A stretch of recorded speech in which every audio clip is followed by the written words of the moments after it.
Great.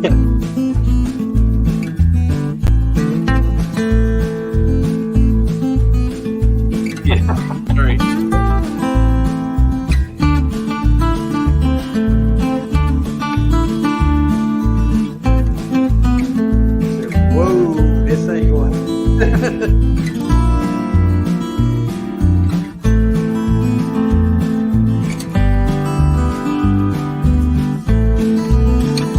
Be down the side. And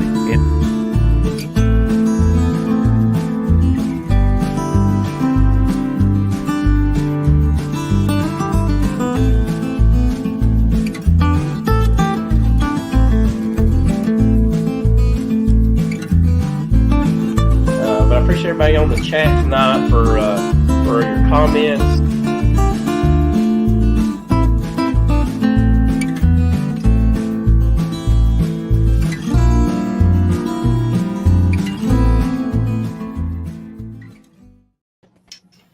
Well, hello, guys. I'd like to welcome everybody to the Bee Connection. So, we've got some special guests with us tonight. And let's see, what's going on in y'all's apiaries today? Tom, Melissa, what you got going on? Well, we had some really beautiful weather today. It was supposed to have been a little bit rainy this morning, but most of those storms kind of missed us to the south. So that was kind of a blessing. And it ended up being probably up close to just under 70 degrees today. So it was some really nice weather. I was actually working on mixing up some sugar syrup today in the tank, and I got my hose reel mounted. So I'm all set to go, and that's what I'm working on tomorrow morning. Awesome. I tell you what, we're hopefully here. I hope maybe next week to start my OA treatments. Maples are getting really close to pop, so we want to definitely get a treatment on for the spring before everything really fires up here. So, what about you, Lee, man? What you got going on? making it home right at dark today, but good news on my timing. They changing my schedule again next week, so I'll be getting off 30 minutes early. So I'll have a little daylight when I get in. And we're not but a couple of weeks away from time changing. So I'm going to have a lot of extra daylight to be able to get in the bees after work. Awesome. Yes, it's got to be rough coming in and not being able to, get right into your bees and mess with them. Because I get home about 3 o'clock in the afternoons, and I can jump right in if I want to. So you're going to enjoy a little bit of a change. So I usually get up about 3:34 in the morning, and then I don't get home until usually a little after 6 in the evening. Wow, man, I don't know how you do that. How many hours you working a day? Is it like 12? Is that right? Depends. Some days 10, 12, or 14. Generally, we're doing 10 right now. I got you. So we got a couple special guests here with us. We got Brian from Castle Highs. Everybody know who that is probably in here.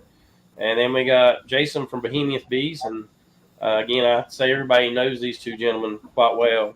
And, I first met Brian on YouTube, and he had his own stream. And, I really enjoyed watching Brian, and he just kind of brought me right into the fold and welcomed me right in, and just like he does everybody. I mean, just one great guy that likes having people around. And then met Jason a little bit later on. He started his channel up probably a little bit before my channel, and got to be good friends. Met him at Hive Life Conference in person, that was absolutely awesome. Went up there to the BBQ, and been good friends with him ever since. Yep. And guys, if you don't mind, tell us a little bit about your beekeeping history to our viewers. Some might know how you started, and some might not know. So, first, let's hear some of your history. Go ahead, Brian. Me? Yeah, man. So how far back do you want me to go? Well, you just whatever you feel like you'd like to do. Well, so the short and sweet of 1973, I was exactly. The short story of Castle Hives, I started, let me see, it would have been Earth Day 2017. Installed 2 packages in 2017. So this will be my 8th season coming up. I, have no desire really to grow to like sideliner levels, things like that. I just always want to stay the hobbyist beekeeper. That way I can keep more of, I say like an intimate relationship with the colonies. That way I can enjoy them more. I can take a chair and sit in the apiary and just watch them fly. I got connected with, that's the short and sweet of Castle Hives. Jason and I, we got connected. Oh gosh, Jason, how long ago? It's been what, 3 years ago now? 3 or 4 years, yeah. So somewhere Yeah. there about Wow. Hive Life. I think that second Hive Life, I guess it was. Yep. We met up in person. Yeah, it We was met Hive online, Life but we met, 2. Yeah. Yeah. So Jason and I got connected at the second Hive Life. And Ricky, that's where I think I very first met you also. Same. Yeah, I I think met so. you there. Yeah, you were I up think I met towards everybody the on the front. stream that's here and in the chat over there. At that first one, yeah. I don't know how to do it. Yeah. Yeah, but I'll let Jason, share the Queenright dial, because it all sparked, the neurons fired in his head, and I'll let him share the story of how that started. But set aside from my beekeeping, I have now, this is a new one that is the Queenright dials, but I do some 3D printing. I tinker around with little miniature beehives and other little things like that I tinker with, and that kind of led to the Queenright dial. But my beekeeping, like I said, I stay the hobbyist, and one thing that I always do is I try and maintain on my channel and the videos 100% transparency. I just truly feel that if I sugarcoated everything, and made it look like beekeeping was just this bed of roses and every day was perfect, nobody's going to learn from that.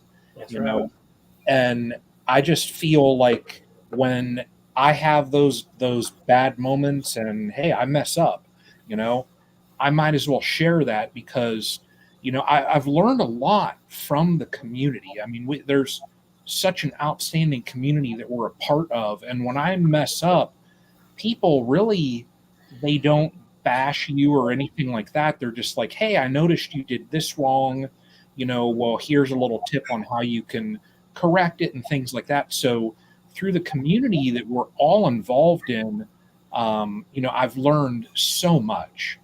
So but my channel, I say it's one of the small fry channels there, and I still can't believe that it's growing like it is.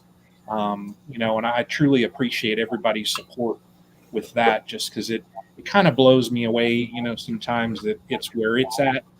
I can poke at like my daughter and different people like that and say, well, see, there's a couple thousand people that watch your dad. So,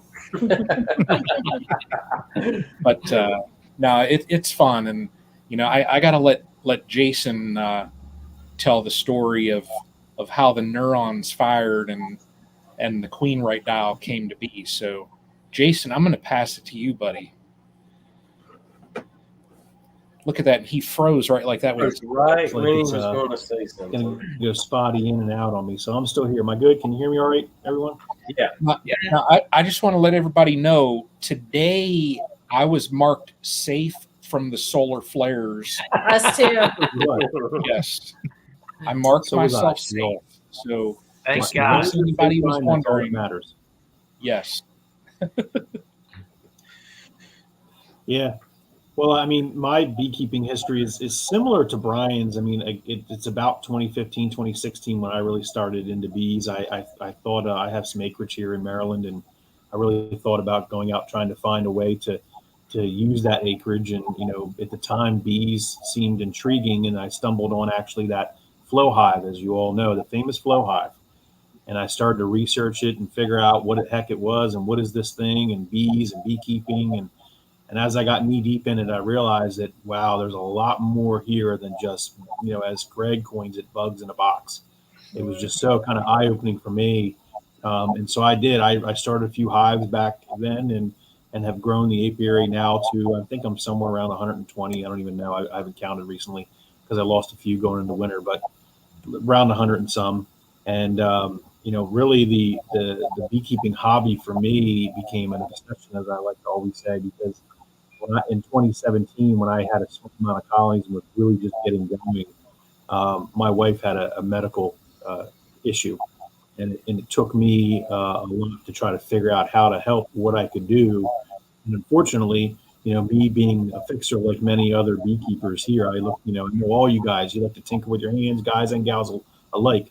We're fixers. We go out, we build beehives, we fix hives that are broken and, things like that. And that's who I am. And that's what I grew up doing.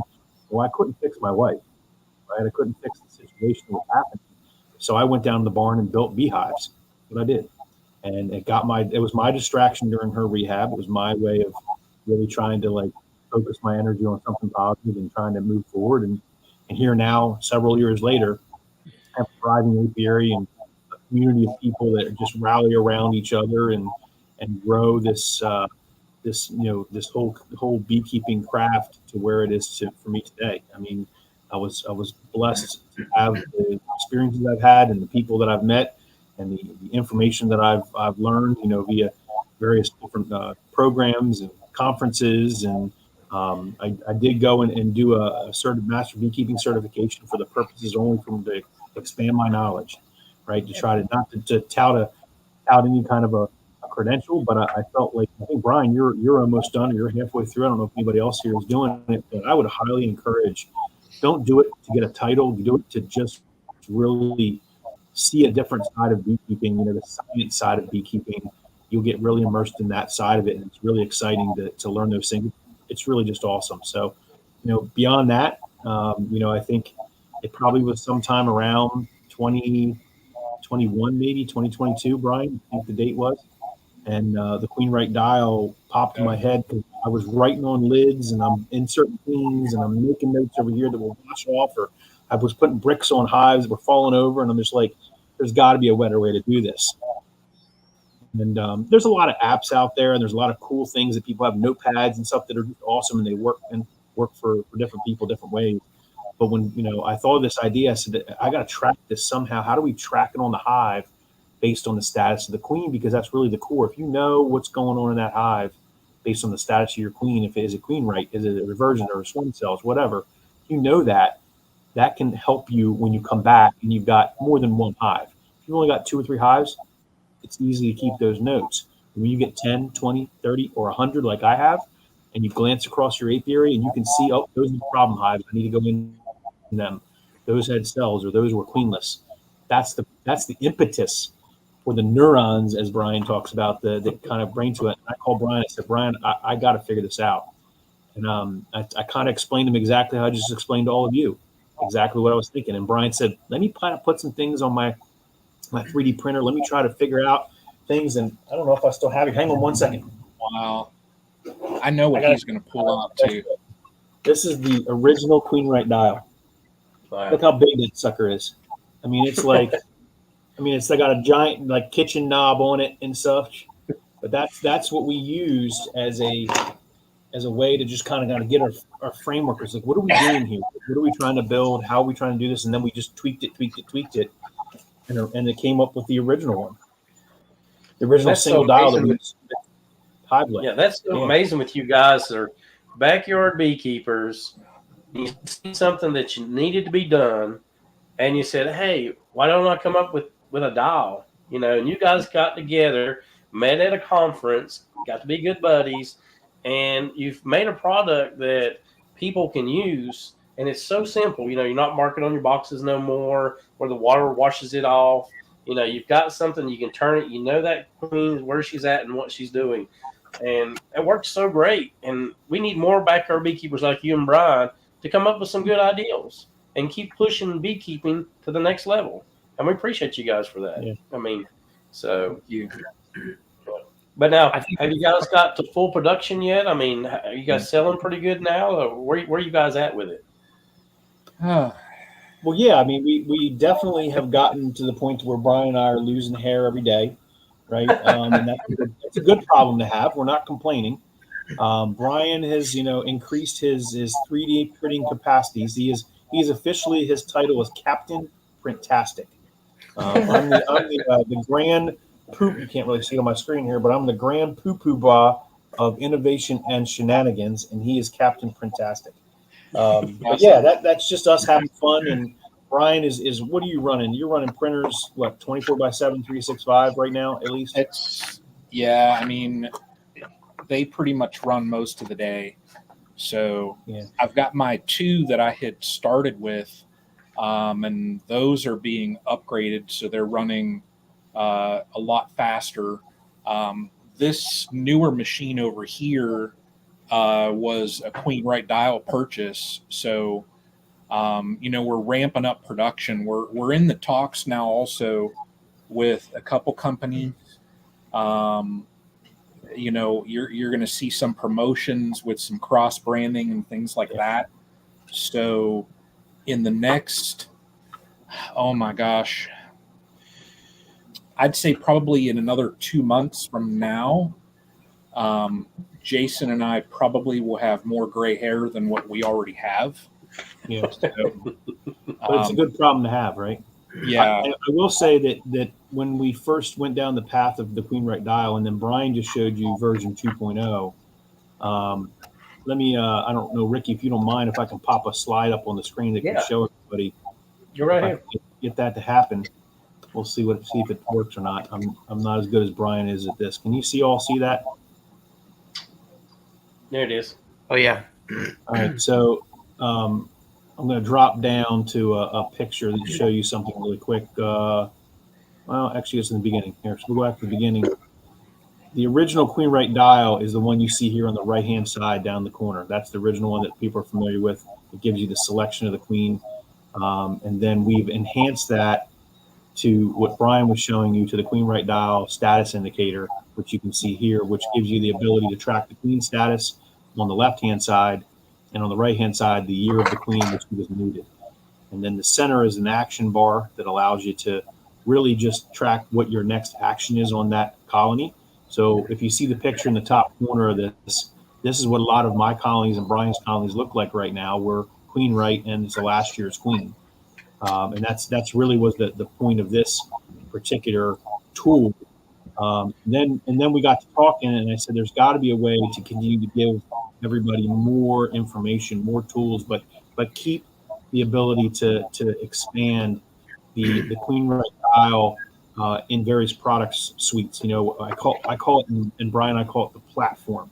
If you saw in that last picture where Brian was holding one up, the platform is the size of that tray on the bottom, right? And the tray is universal, really, with any of the 2 products, whether it's a single, whether it's a double, or whether it's a mating dial. And the purpose of the tray was to make it universal and work together with the various components, depending on how you wanted to use it. So we didn't want to tell you how to use it. We were going to give you the tools and let you determine how you want to use it, right? So it gives you the ability to do that. And then actually at the conference, this last conference in Kentucky, this one I'm showing on the screen right now took off. We sold out of every single one of these, which is the mating indicator.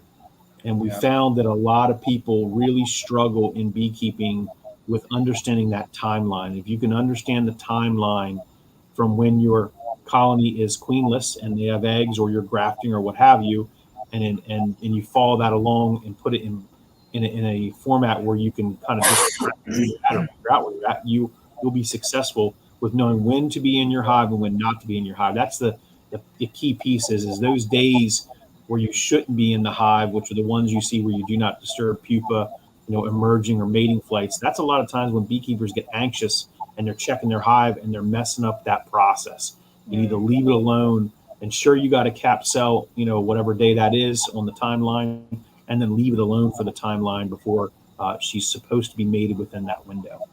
So that was really where the mating indicator was appealing to a lot of our customers and our community of beekeeping. And then we had a little block. We had took this mating indicator, because you can put these on the fronts of nukes, you can put them on the lids, you can put them anywhere you want. But at the conference, we put them on a block, and that block people were like, "Well, that's kind of nice. You can put this in your pocket." And so Brian and I had another aha moment, right? And we said, "Wait a minute, got to be something we can do." So we created what we call the pod. And if you see down here on the right hand side, that is the pod. And the pod is really this. I mean, it's just literally something that fits right in your pocket. It's something that can just give you the calculation you need, drop it in. You can write on the lid if you still. You can put it in a notepad, whatever, or you can set it with your status indicator, or you can use it other ways. And it's the components of the mating indicator with just a pod on the back. This opens up a lot of opportunity for Brian. I do cross promotions, cross branding. Like you said, we have some collaboration that's going to be announced here probably in the next 30, 60 days with a well-known vendor in the space. And we have another one right behind it within the next 30, 60 days that wants to collaborate. So you'll start to see, custom collaborated pods with branding from, whether it be, ABC company, whoever. We can't mention who they are just yet, but that's really why we're so excited about this opportunity, is because we've come from that single little tracking device, this one right here. We've come from that to all of these products you see on the screen, and we've got adapters in play, we've got custom collaborations in play, other options that we're trying to work into it. It's just amazing. And I'll stop talking now, but I'll tell you, I'm just so excited about it because the community has been so welcoming to this. And a lot of people could have tore it apart and could have bashed us and jumped on various streams or Facebook pages and just started trashing us. And I'm glad that they didn't, because nobody's perfect, nobody has the exact answer, and this may not be for you. This may absolutely not be your tool, and you can just keep walking and move along. But there's a lot of people that love it, they're embracing it. There's beekeeping clubs that have contacted us, many of them that want several of these and ways and to put these things out to their new beekeepers that are learning, and even beekeepers that just want to have better tracking tools. So I'll stop talking, but that's the spiel. Brian, add anything, feel free to add anything to all that, but that's the spiel. And to piggyback off of what Jason said, I just just within the last week or so, I just did went to a local bee club, and they wanted to have me out and talk about the dials. And like when you're very early on, and even right now, I mean, this will be my 8th season, springtime gets very busy. And when you hit a certain number of colonies, it's difficult. And I know I have a hard time. I can't remember, when I got 8, 9 colonies, I couldn't tell you what was going on in every one of them.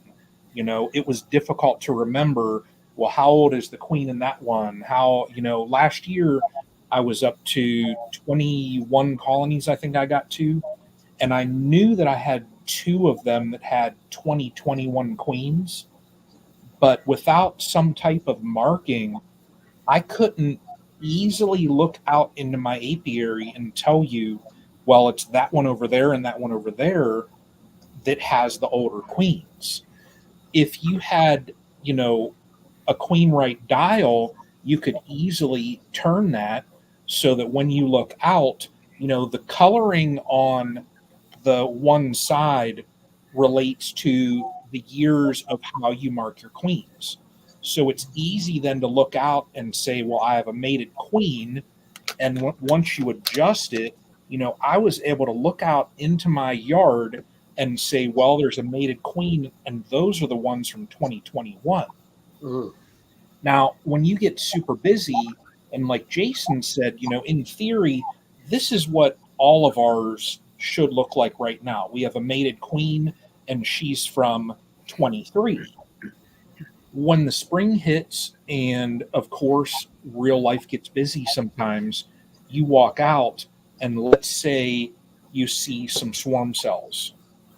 Well, it happens. I mean, it happens to all of us. The system, and more or less like the platform that we have, as Jason refers to it, you can take your mating indicator and the system, it all works together where you can pop off your pie from the one side, you can place on your mating indicator, and you can dial that. So according to, let's say, like right today, if you drop in a cell, you can dial it in with the dating. So then right looking on here, when you should go back into that colony if everything lines up. Now, we all know, this is a standard calendar right here. And as far as, bee biology and development is biology that happens. But afterwards, you have to take into consideration, well, you might have a week's range, so her mating flights might be delayed. But at least this gives you an idea, well, I don't have to touch that hive, that colony. I need to leave it alone until at least this point. And then once you go back in, you can adjust it. Well, you've got your mated queen back. You can pop this off, and then you can adjust the other pie according to the year. So as far as record keeping, that's the one area that I always struggled with because, and I have some in here. The one year I bought a nice, little notebook and it had a little gold bee on it. And I'm like, this is going to be the year that I go through and I take, I keep really good records on my inspection so that I can go through and look. That lasts one or two times, and then you just get so busy that once you're done going through, like last year, 20 colonies, do I want to sit, for an hour jotting notes? Yeah. So this post-inspection tool makes it so easy in that you can just turn a dial according to what you find. Having the inspect, feed, treat option in the middle allows you then, you can quickly say, well, I need to inspect on this date. So it takes, the lengthy record keeping out where this is right on the front of your hive body. And it's such an easy system. It's, Jason and I, we want to see these across the states. We do, because it just, Awesome. it really simplifies it for a lot of folks that, maybe you're thinking about raising queens and you're nervous about it and you just get stressed out about it. Well, the mating indicator breaks it all down for you. So it really takes the record keeping. And like Jason and I say, we say, ditch the brick, get rid of it because you don't need it. You have this right here. So, and, we talked to one gentleman at the conference, and he said one of the tasks that him and his crew would do literally every off season is they would repaint all their lids. They would spend, I don't know how many hours it was, and that's all they did was repainted lids from all the markings from the prior year. You put these on there and just think you have all that time back where every off season, instead of painting lids, you can be doing other things. So, or you drop a lid accidentally on a colony. You're running a 4-way pallets or a bunch of 4-way pallets, and you move one lid to the other lid, and it's queenless. And you didn't know that because you just moved the lid. It's not attached to the box in any way. Next thing you know, you're dropping a cell in. Next thing you know, you got a virgin queen in there and a mated queen in there. It could become a disaster in an operation that's massive, that has more than several hundred colonies or even 50 or 20 colonies. It just could be dangerous to have that. So this is just an extra bit of insurance that says, look, I can take a look, and you can even tell if your crew doesn't understand the various combinations of what's on those labels. You just tell them, look for this, look for green, look for look for red, green, red, or whatever you look for. So the question came up, I see, from 2 Bee Brats Honey. It doesn't lock in place, but the way you install it, and we have an instructional video on our website, that as you install it, you tighten that screw all the way down so it doesn't move, and then you just do a quick half turn back.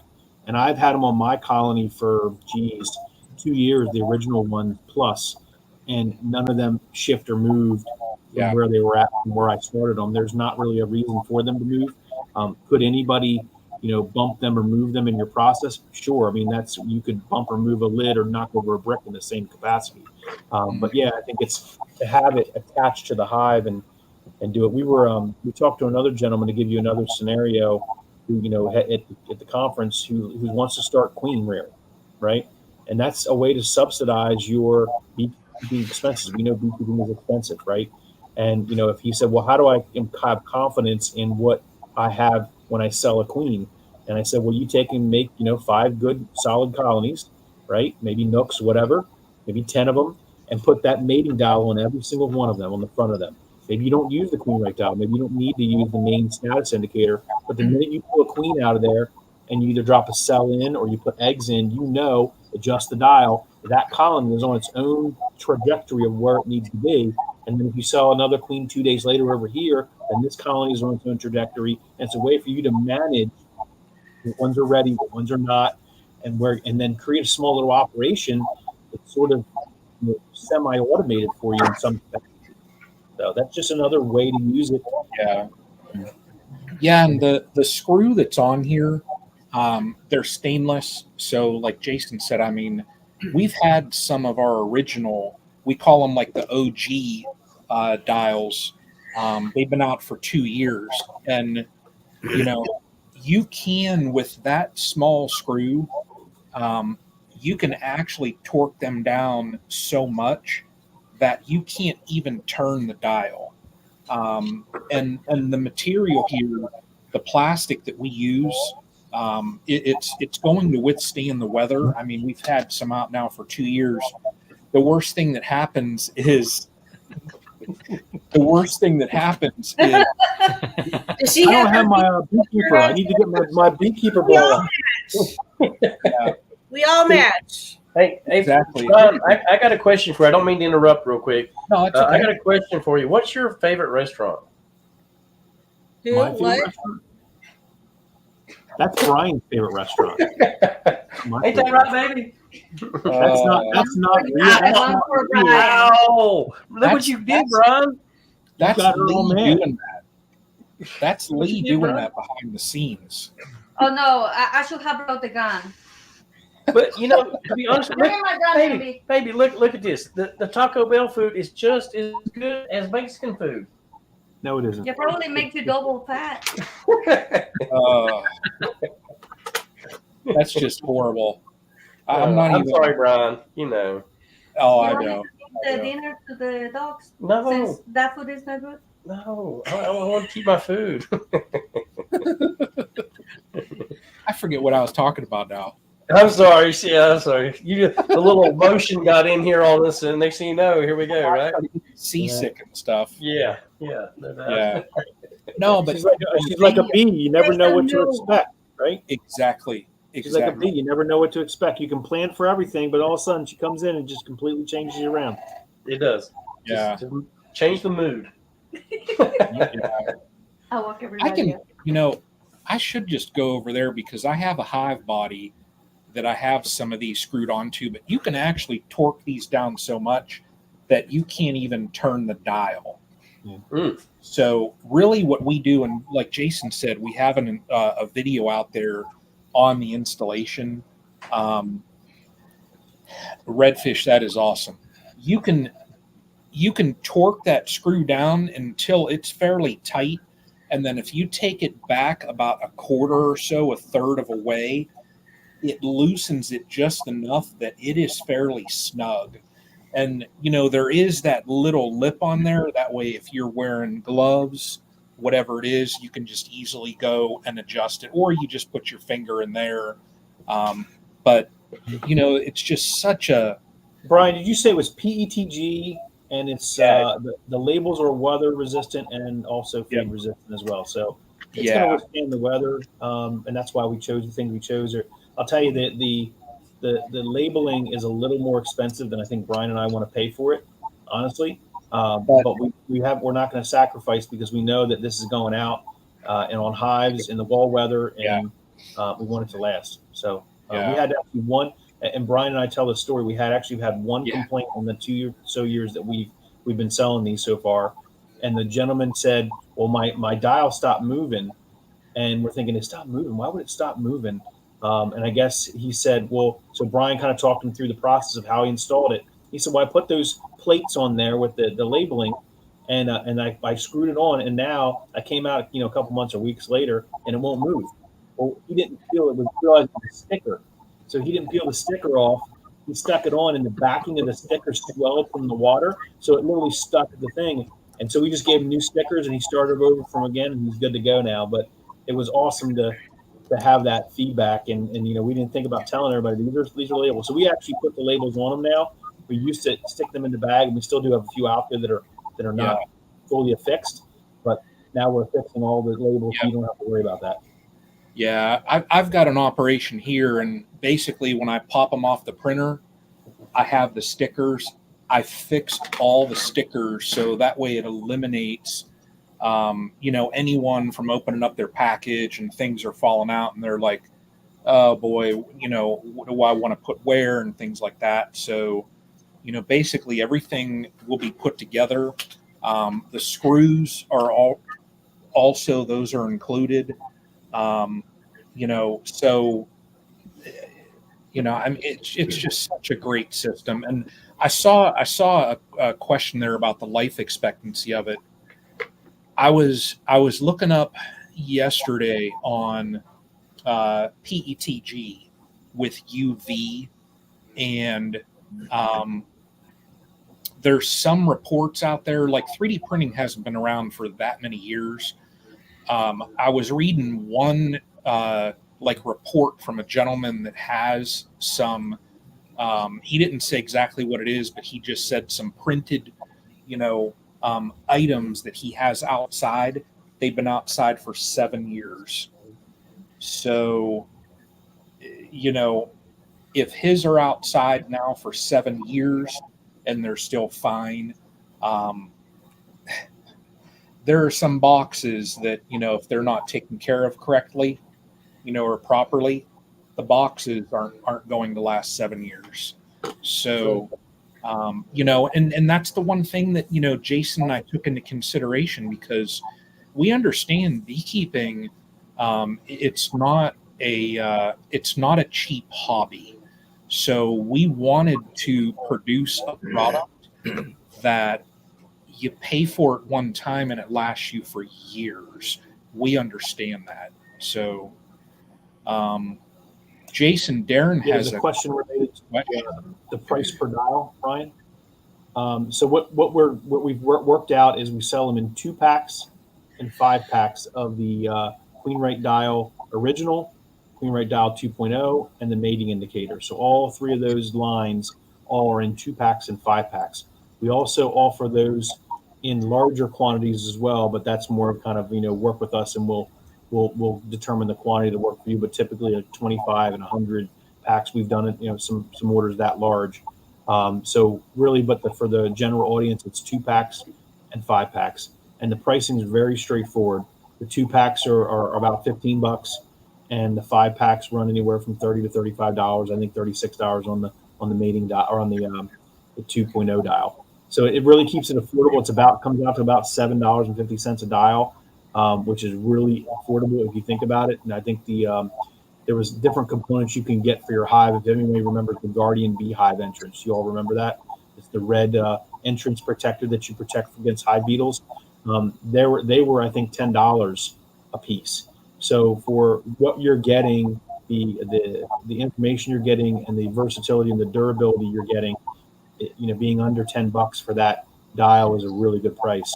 I will say that we even did these pods because there's a lot more meat to these. They're $9.99 for the pods. So again, still under $10. We're trying to keep it affordable and not go crazy with it. There's, as you can imagine, a lot of costs involved that, as Brian and I get knee deep in this kind of business startup mindset, just like beekeeping, when you get into it, you're like, oh my gosh, that's an expense, that's an expense, that's an expense. And you don't realize it till you're knee deep into it before you have to figure out what's the right way to go. Brian asked about the injection molding. We talked a little bit about that earlier. We do have quotes, and we have some initial discussions with some injection molding solutions. The issue we're running into now is we've been shifting and changing so much over the last year that it's not. If we would have bought into an injection mold, it's several $1,000s per mold, and we would have been married to that one design, one component out of the gate. And what we're finding is as we grow as a small company and in a community like this, we get great feedback all the time. I heard someone say, "Oh, could you put a magnet on it?" Doesn't say we can't. I mean, we could probably try to figure something like that out if it makes sense, right? There's not a lot of metal hives out there, but I get what you're saying, putting a magnet maybe on the back. But that example of that collaboration and feedback sort of says, okay, let's stay within the space of 3D printing. And Brian, that's why we invested in, another 3D printer for Brian, and we'll probably be investing in another few more here in the very near future, just because the quantities are growing.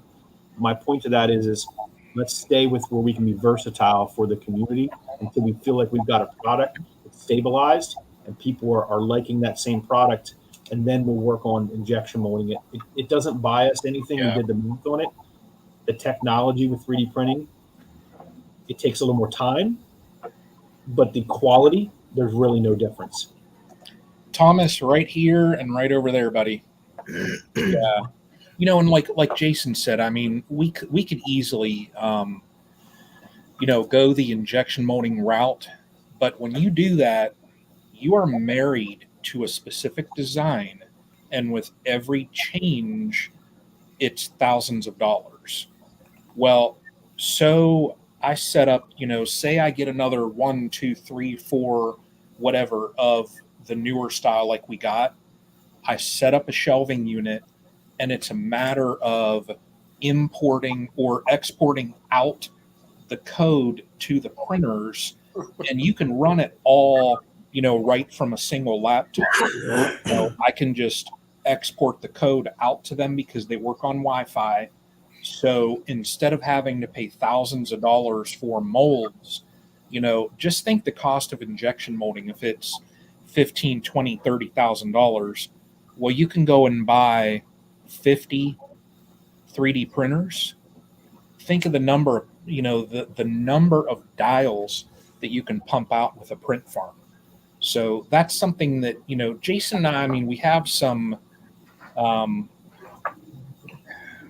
we have to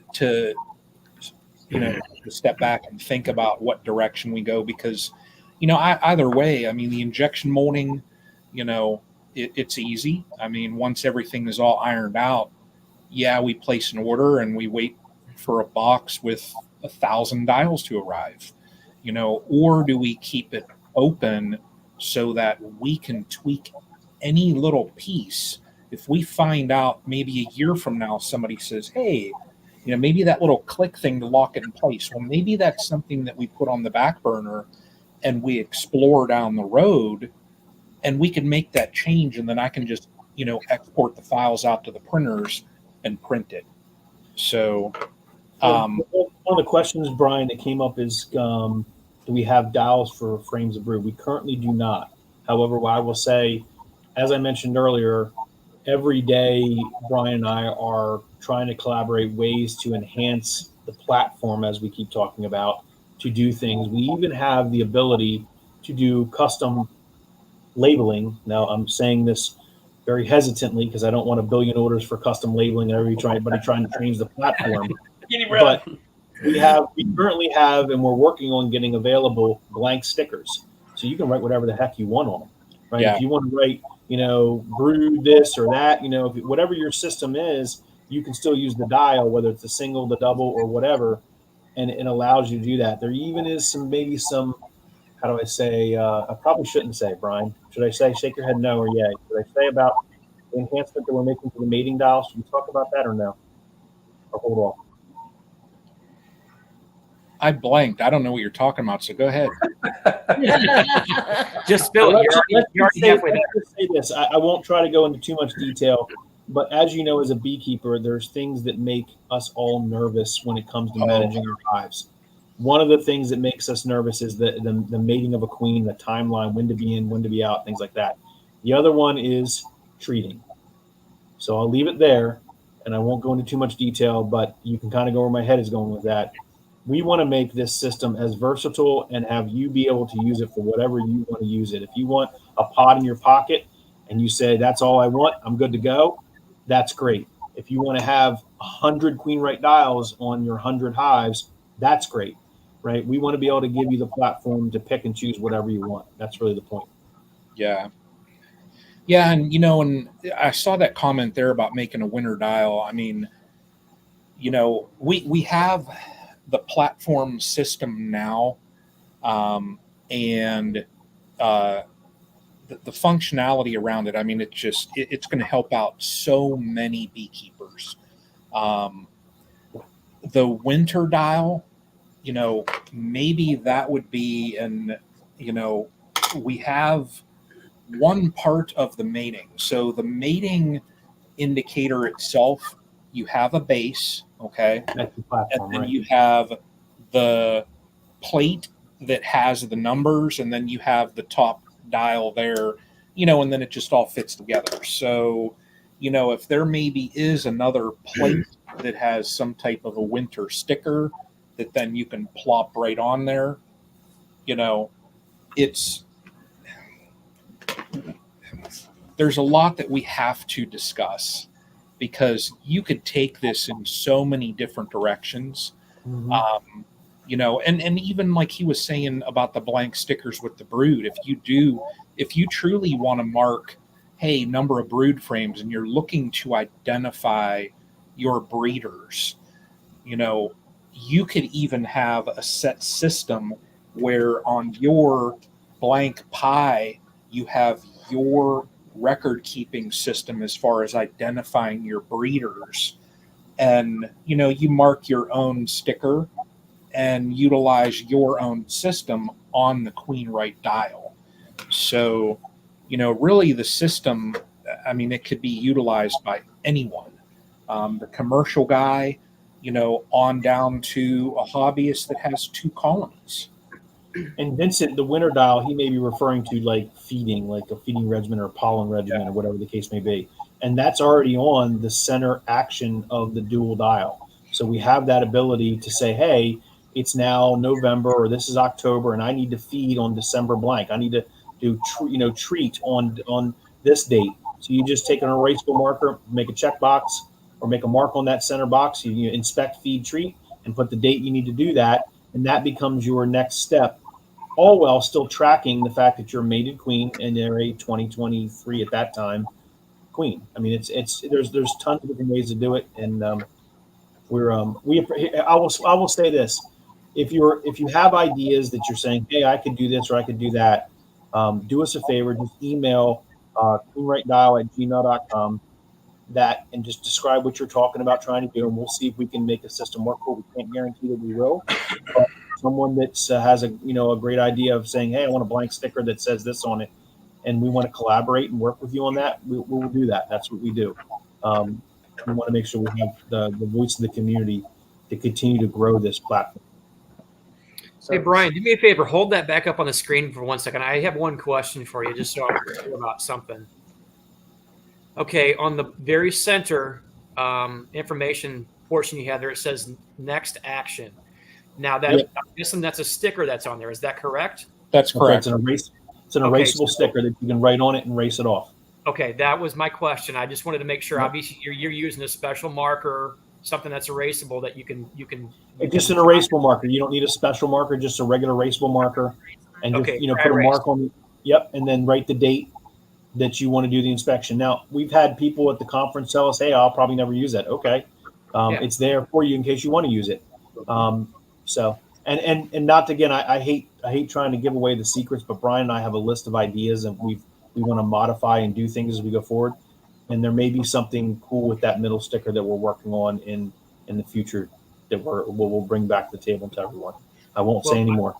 I have to say, Brian and Jason, first of all, I have a lot of respect for what you guys are doing, because if somebody's never been in the position that you're in on innovating a new product, regardless what it is, beekeeping, landscaping, it doesn't matter. Mm-hmm. It takes a lot of time. I mean, a lot of time to come up with even the basic of ideas and then to hone those ideas. Now, another thing I'll pat you guys in the back for is the fact that you guys are using a quality material, plastic, and also you said that your stickers themselves will not sun fade, which means they're there for longevity. I think that all too often, not particularly people in America, but other countries bringing stuff in here, they take a good product and they use the cheapest quality materials possible to build whatever it might be. And the fact that you guys are wanting to hold a strong value of precision in this product, that speaks a lot toward you guys as individuals, because I've always been a fan of um, quality, not quantity.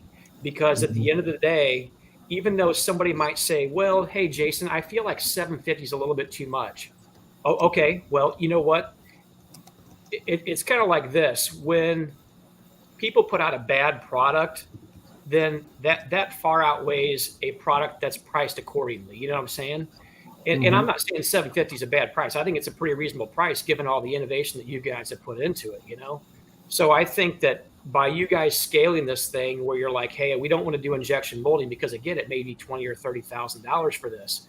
We want to work on honing this dial to fit everybody's needs across the board. And then maybe if you scaled it up to where you're doing 20 or 30,000 of them in one quarter or something, maybe it would make sense to do something at that point in time. But for right now, at least you guys can be a little bit more ambidextrous to where you guys can pivot very easily without too much effort or money loss. Because, at the end of the day, even though you guys have your hearts in this thing, you want to make some money with this. At some point in time, you want to turn a profit with this thing. And I think by the way you guys are working this out, I mean, it's perfect. You guys have clearly thought this thing through.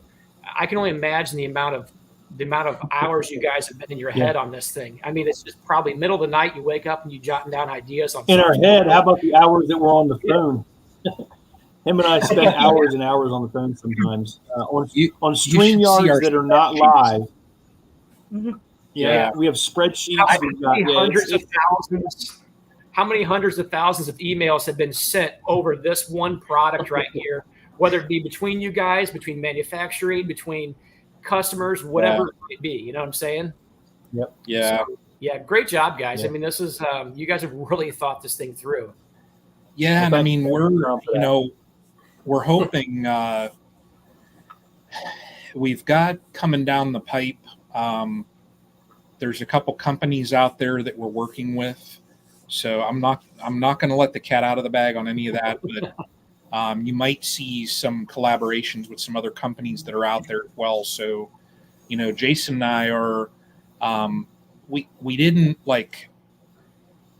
just run home from NABI and contact every single across the country. We contacted a few individuals that we trust, and the reception that we've gotten from them, from each of those individuals, it's just they love the idea and they want to see the Queen Right dial grow. So, I think, would I have wanted to come home from NABI and, get on a phone call and have 100,000 Queen Right dials a month later, arriving at the door? Yes. But the problem is when you don't go through the motions and truly see everything develop, that's how errors occur. And Jason and I mean, this is a learning experience. So, why not put out a quality product,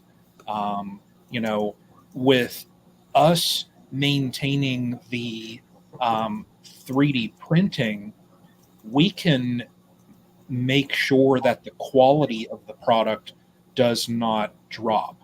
Yeah. I literally, if there's, in one of these pieces, if I see that there's little flaws, it goes straight in the trash. I just, so we want to maintain the quality, because like I said earlier, beekeeping, I mean, it gets expensive and we want this to last. But, the way that I think we're going about it and the companies that we're going to be working with, I think that's like the very first stepping stone to really seeing these dials clear across the states.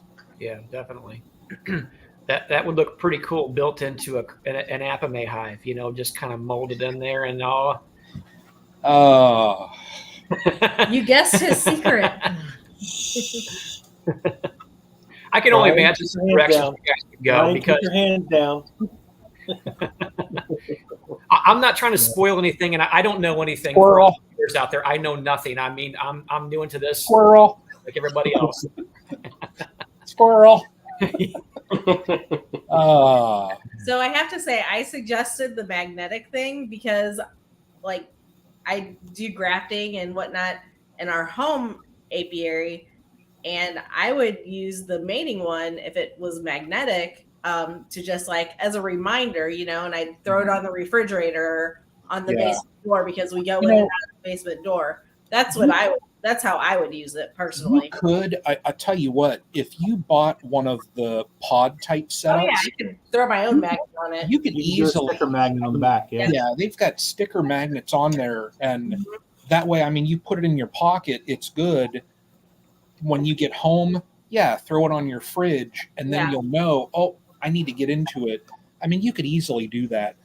This material here,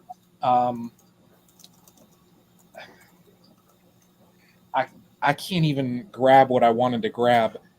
If you get like a magnet that has a decent adhesive on it, it is going to stick to this plastic like no tomorrow. Trust me on that. I would pick up what I have sitting right there, but I'm not letting the cat out of the bag on it. So I'm doing good, Jason. I'm not going. Jason, we're just pushing him a little bit, bit.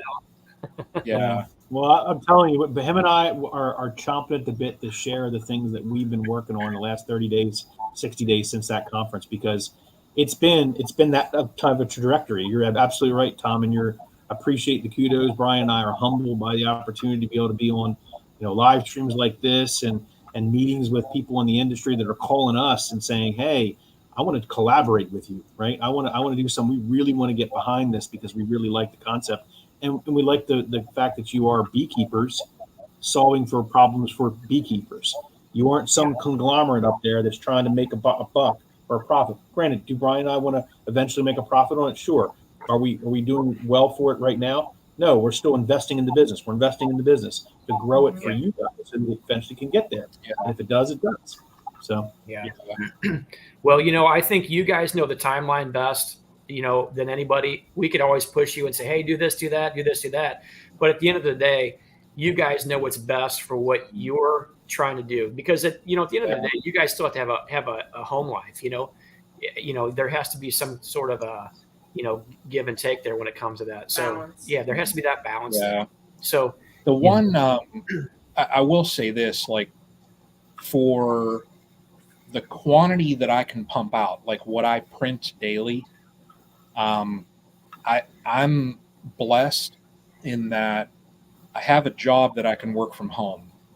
I used to travel for work, so there were many a days, many a weeks where I would be on the road.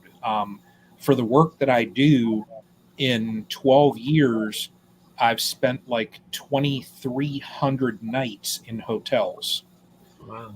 So I've been on the road a lot. Now, because of the pandemic and everything there, they kind of shifted what I do, and we can do it from a computer. So when I'm sitting at the desk, working my regular 9-to-5 job, I have these printers running all day. So that's been huge, just to have, the ability to sit and print like that. So Yeah. But we, like Jason said, I mean, we probably one of the cross collabs that we have, I would think, Jason, I'd think probably within the next 30 days, probably sooner than that. Yeah. on He'll the want to announce it. He'll probably want to announce it here in the next couple weeks. So yeah, it probably will be. I mean, I would say this: within the next 30 days, you're probably going to hear the Queen Right dial being mentioned from, I would say, 2 or 3 guaranteed. You know, it's gonna make this summer a little interesting. So. Yeah.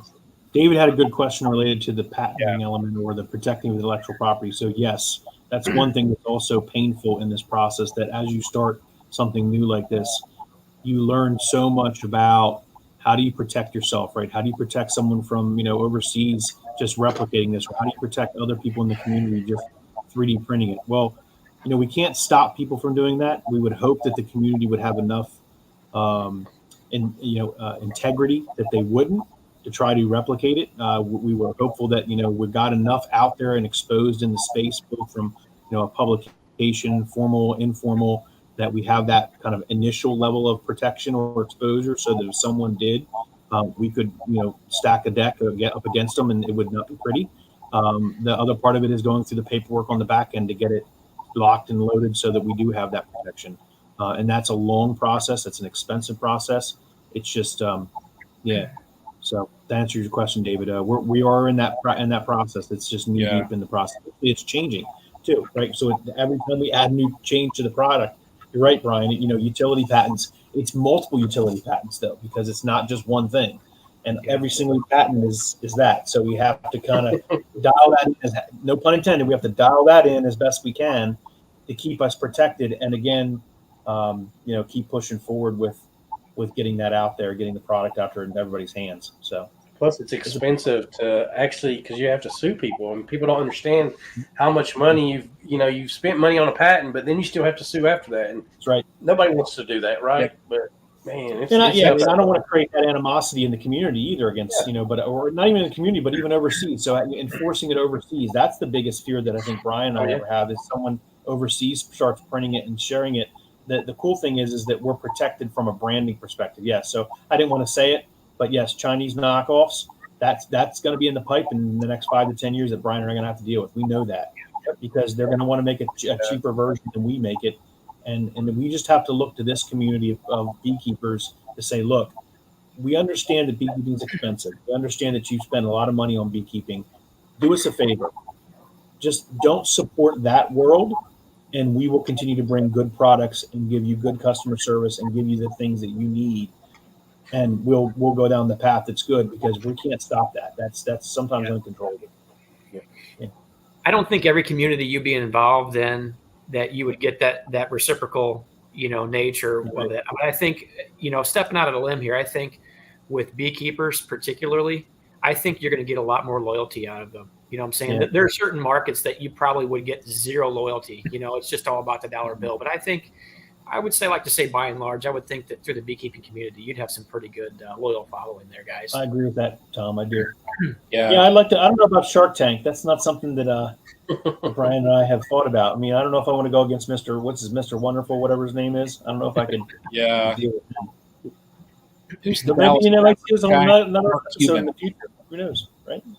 I don't know whether I could see Mark Cuban getting into some beehives. Yeah, that's true. Exactly. So, well, let's do this, Ricky. This is your guys' thing. So, why don't we do this? Why don't, Brian? You aren't opposed to it. I know you're not, because you love to get it out in the community. Let's give away a few dials. You want to do that? Awesome, man. That'd be great. Appreciate it, guys. Let's do this. Let's. I'm reaching in my vault behind me to see what I've got that I can just send out pretty quickly. Let's do two. Actually, yeah, two. I don't know if I have a pack of mating dials, but we can do that. Let's do a pod. Brian, and we'll do a 2-pack of the. Well, here, hang on. Two separate drawings, though. So I guess I don't know how you want to do this, Lee, or Ricky and team. That you guys want to have them do hashtag Queen Right Dial. Is that what you rather them do in the comments? There you go. Got it all right there, Queen Right Dial. So put a hashtag and type Queen Right Dial in the comments, and we'll draw two different drawings. So we'll have two different winners, which will be cool. And Brian I have a 5-pack here, too, Brian. I was just trying to get all 3 varieties instead of the 5. Oh, okay. Oh my gosh. She's back. Come on, Jason. Hey, Come on, Jason. There you go. If y'all don't know what that is, the Navi, thing that stands outside and advertises. yeah, there you go. Yeah, there you go. You don't have that. video? Tom, and I tell you what, while everybody's putting in their entries there, next year, when Jason and I have more time, we'll see you in Missouri. Okay. Yeah. I wish that we would have been able to get something together to come on down there, but man, That's the other hard part, Tom, to be honest with you. Yeah. Is there are so many great conferences that are popping up now, and they're new or young and emerging. Like while we still love going to the Nabi large one, there are some cool ones that are popping up. High for Heroes, for example, yours, others that are out there. We want to, and Brian and I want to get to them, or at least support them in some way. But I'll tell you, I'm trying to be very, very politically correct here. Now I say this, and Brian knows what I'm talking about, and Tom, you probably do too, because you're part of a conference, right? Which is the minute you've got a product or you've got something, your inbox floods for people asking for freebies. Yeah. It's insane. Like I was like, I love to give these away, and I love supporting. And Brian and I, we are totally on board. And not saying that you asked for anything, but I'm saying we're getting a lot of requests for that. Sure. And while we will do that in a capacity that we think will be helpful for example, a bee club, they want to call us and we want to send them an example of one because they're going to put an order in for 20 of them. We're willing to do that kind of stuff to kind of get it out in the field or advertise it. It's just it's funny when you have something like this. So absolutely. Be politically correct, but. No, I completely get it because I hit Brian with that probably only like maybe it was not even 2 weeks before. Yeah. Our thing landed down, and I was kind of finishing up some final touches on some stuff. And I don't know, for whatever reason, I mean, I'd seen you guys. I really didn't get a chance to come by your guys' booth because Melissa was talking to everybody the whole time. Oh, don't. She just wouldn't stop. Ricky knows what I'm talking about here. I just couldn't get her away from everybody. I would just stand around. I was like the guy holding their purse in the background, just being quiet, keeping my mouth shut. You're pulling my wagon. Yeah, I was pulling her wagon, all of her stuff. Well, I could have swore though that I saw you down the aisle, and we connected eyes, and I knew that we were going to speak, but you were waiting for her, so we never. You know what? You said it. Opportunity. Absolutely, that's exactly the way it happened. And you know what? Oh dear Lord! I just had to remain quiet in the background and just land, Tom. He may be sleeping in the horizontal hive out in the garage tonight. You and Ricky can text each other and how your night's going. Yeah, from your own hives. Mm-hmm. So as of right now, our workshop next year will be either the first or the second weekend in February.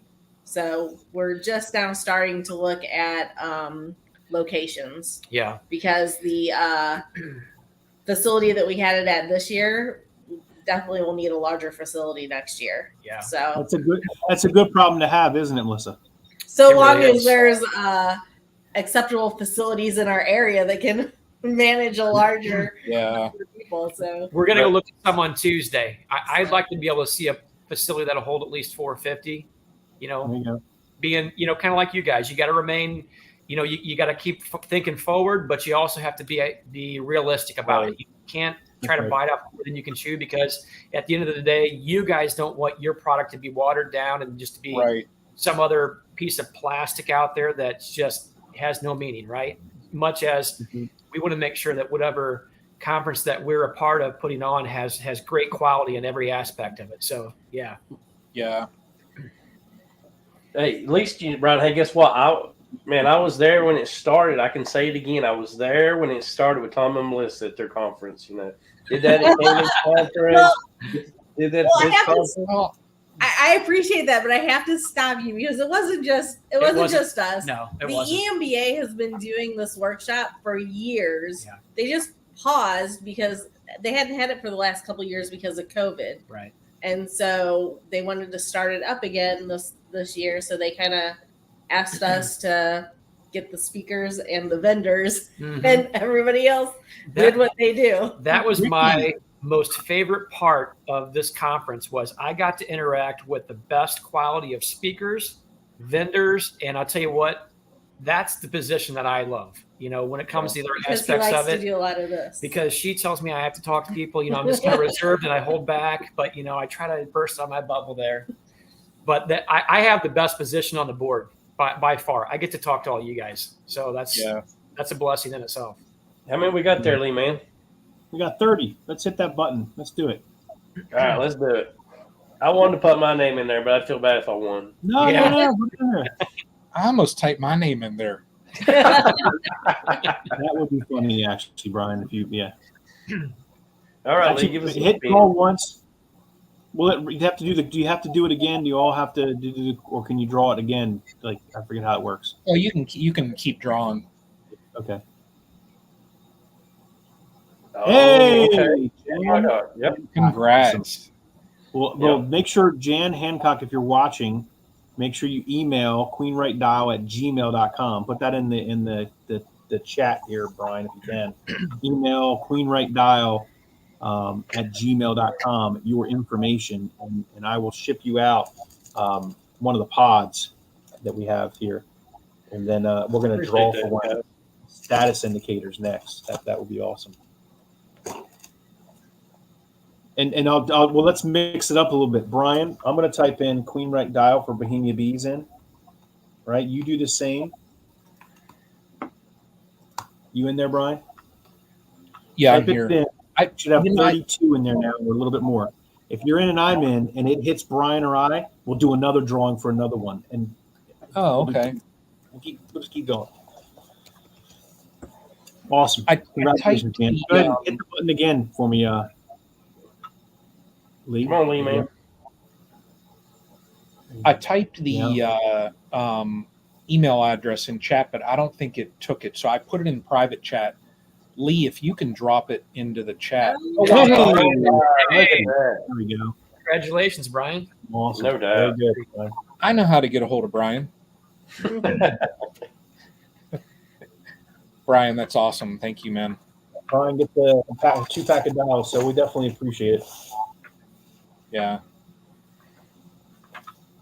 Now, we'll say there was a question Oh, there earlier. we go. 2 questions I was trying to catch on here real quick. Where's the spin wheel? Okay. The one question was, do you have, it shows that you're out of stock on 25 quantities or higher. We're not out of stock on any of these quantities.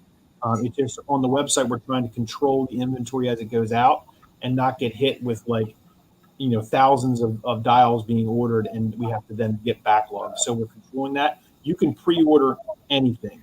So if you think you need a 25 packer, then pre-order a 25 packer if it allows you on the website, or just email, again, queenwrightdial@gmail.com saying, hey, I need $100 for my bee club, that kind of thing. And then I also saw a comment related to co-branding bee clubs on the pods. Absolutely. That's one of the things we want to do. We want to take these dials, like you see here, right, and co-brand on the back your bee club, right? So if you have a certain bee club that you want to do, or there's a conference out there, if someone wants to co-brand one for a conference and has giveaways, we'll talk about that and we'll work through that. That's what we want to do with these. We want to get them as many hands as possible. See, Jason is over there, and see how there's this dividing line right there?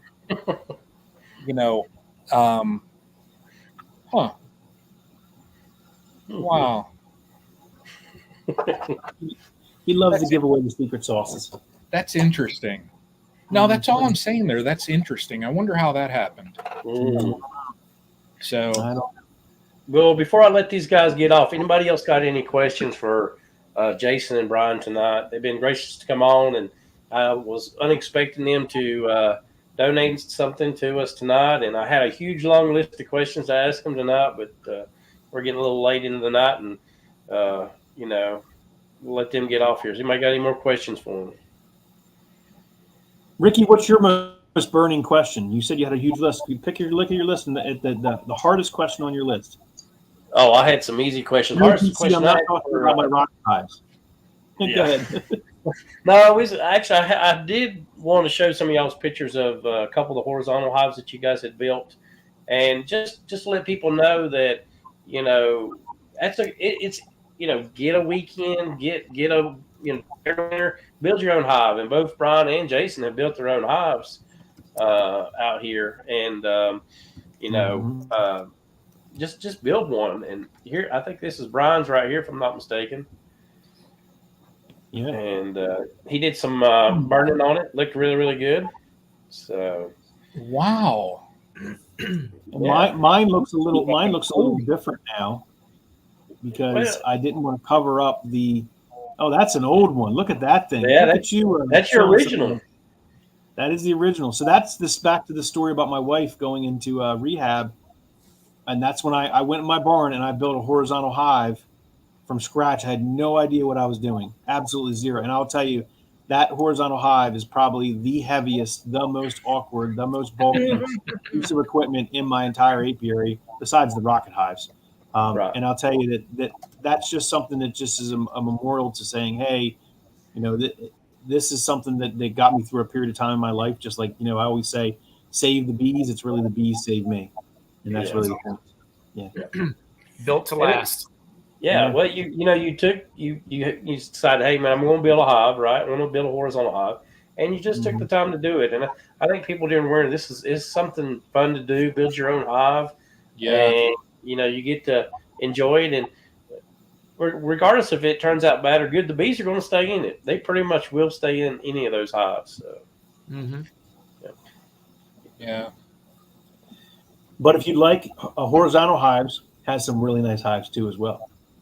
Jason does have one of our hives also. Yeah. And I thought that's the picture you were going to show because it said the painting on the front of it done by Ruth. It's amazing. And because I have the segmented one that has multiple chambers in it, which by the way, I have 2 colonies in that, and they're overwintering like a beast right now. And I'm going to use it for mating again next year. I started to do a little bit of that last year, but I ended up only going into 2 colonies.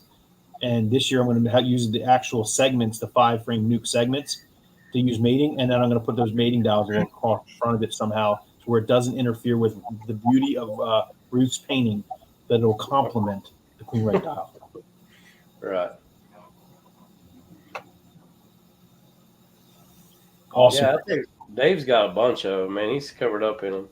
Well, guys, we're going to let these guys go, and we'll open the live chat up to everybody tonight. And Jason, Brian, I do appreciate you coming on. And, I had other things to talk to you about, but, man, your dial stuff is awesome. I learned a lot of stuff today. I didn't know about it, and it was great. Thank you guys for coming on.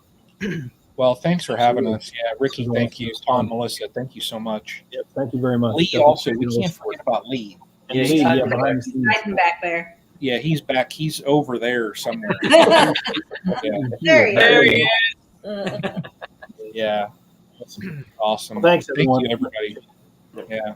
Yeah, you guys keep plugging forward, man. Keep doing your thing. Don't. I think it's awesome. Everything you guys are doing. I appreciate you guys explaining that, your thought processes of how you're doing it. You guys got it figured out. Just keep plugging forward. Yep. Yeah, thanks so much. We appreciate all the support. Yep. Absolutely. Thanks again. We'll see you guys. See you guys. See ya. One of the other questions I had for him, Tom, was they both had done some bourbon honey, and we got a few pictures of that. If Lee'll bring them up and show some of the work that they did, and they've got some videos on them. If you guys get a chance to go look at it, there's Brian with his bourbon honey. Yeah, I'm gonna have to hit those guys up to get a small sample bottle of what they got going on to compare what I had going on. Yeah, that would be really cool. Yeah, definitely. Yeah. Well, maybe at Nabu they need to start doing a bourbon barrel honey. Add that into the honey show instead of just infused honeys, like a separate bourbon honey section. Yeah, that would be awesome. We could all compete together. Ricky's going to get a barrel going, and he's going to start to do some here, probably in like the next, I don't know, couple of months, maybe. Yeah. And Jason has had. Brian's had his in a barrel for quite a while now, so it's been. Not like y'all's, it was not temporary. He's had it in there for a while, so yeah, it's going to be pretty cool seeing his come up. So definitely. Yeah, we're right now trying to source another barrel Yeah. so that we can get our next batch going. I would actually like to source a couple of barrels so I can keep a constant rotation going. You know, Right. We had such good turnout with that. Stuff's on ours. flying off the shelves. It It's really crazy. is. Good. It really is good. We're definitely going to run out before we get another batch able to get seasoned all the way. But that was something else. That was one of those things, you know, and just an idea that you get, kind of like these guys, you know, showing the right dial and such.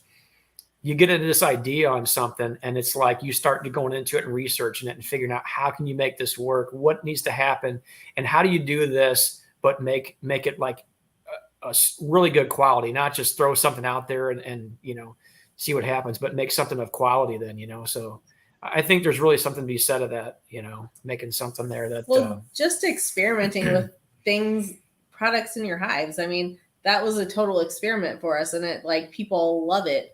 And then just like the comb honey that we make in the horizontal hive, you know, that was just an experiment last year. And, you know, having the bees draw the wax in those mason jars, and then they fill it with honey, obviously, and then we fill it with liquid honey. Those things, like I sold out of those like instantly. And I only did a handful of them because it was just an experiment, right? Just trying to test it out and see how it would work. And now next year, I know there's going to be multiple rounds of that as long as the nectar flow is going, because, I mean, it's like flew off the shelves. It was gone. As soon as people started tasting that honey, it just, man, it was just like that. People kept coming and getting it. It was amazing. So that's kind of the reason I wanted to talk a little bit about that tonight with you guys. You know, you just could pass information back and forth, but we didn't quite get there tonight. But hopefully we'll get them back on again another day or something. Well, you know, some of that information I kind of learned from Nathan Coleman at Duck River. He had given a presentation last year in St. Louis at a small little bitty conference here, a little private one. And there wasn't that many people there, but he had given a presentation talking about honey marketing and also value added items, you know, within the hive that if you're already selling honey at a location, why can't you sell other aspects of that come out of the hive at the same location to kind of add value to what you're doing? And that was kind of one of those things. And I'll tell you that really, you know, having somebody sample your product will drive that. You know, you're not just trying to go out there and sell something not of quality, but when you have a good product and you really want people to try it, it's like, hey, look, we had so many people in the past that at say like a little events that we would do or a farmer's market, they'll say, and they were legitimate and serious. They said, oh, you know what? I used to eat so much honey when I was younger. I don't really care for it. And I'm like, hey, can I just convince you to just try this? I'm like, you don't have to buy anything. Okay. You know, put your wallet away, just try what we've got here. And I can't tell you how many people said, oh my gosh, that is amazing that you've got there. And I'm like, look, I can only take so much credit here because I went in and robbed this out of the bees. Okay. I took it from them, but in return, we take pretty good care of them. You know, that's kind of the trade-off there. But, and, you know, they're like, I don't remember that, you know, that taste, you know, when I was younger or what I bought from the store, particularly that's the one I like the most.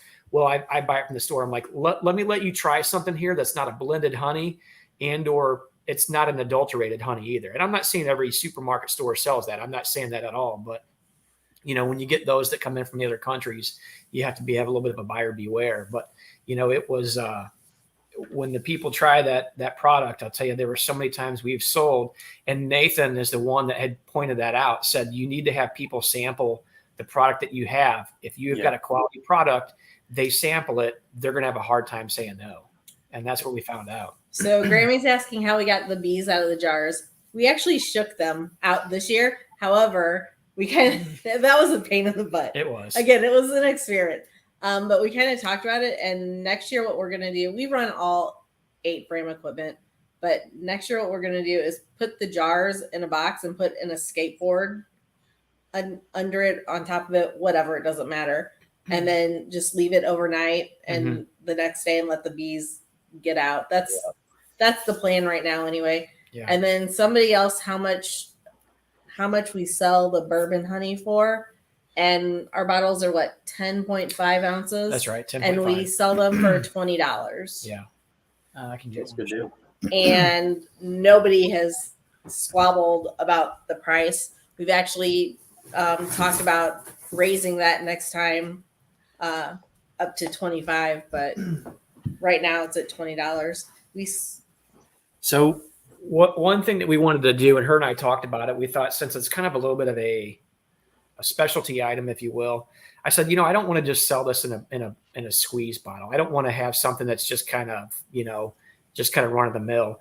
Now, we're not really happy with our labels that we have here. We're going to change these up, but we they looked good on the computer when I made them, and then when we put them on the bottles, we decided we didn't like them. So let me do that. I liked them. So good. Yeah. So it's kind of hard to see the glare and all on it and such, but anyway, it's a clear label, and we put our QR code on it. Now we're gonna change a few things about it, but basically what I wanted to show you was the glass that we're using. It's a flask. It's like a flask style bottle. Mm-hmm. So being it's a bourbon honey, we thought how appropriate to use something like that. So we are not going to sell any of this in a plastic bottle, and we probably will. Offer a smaller size in that.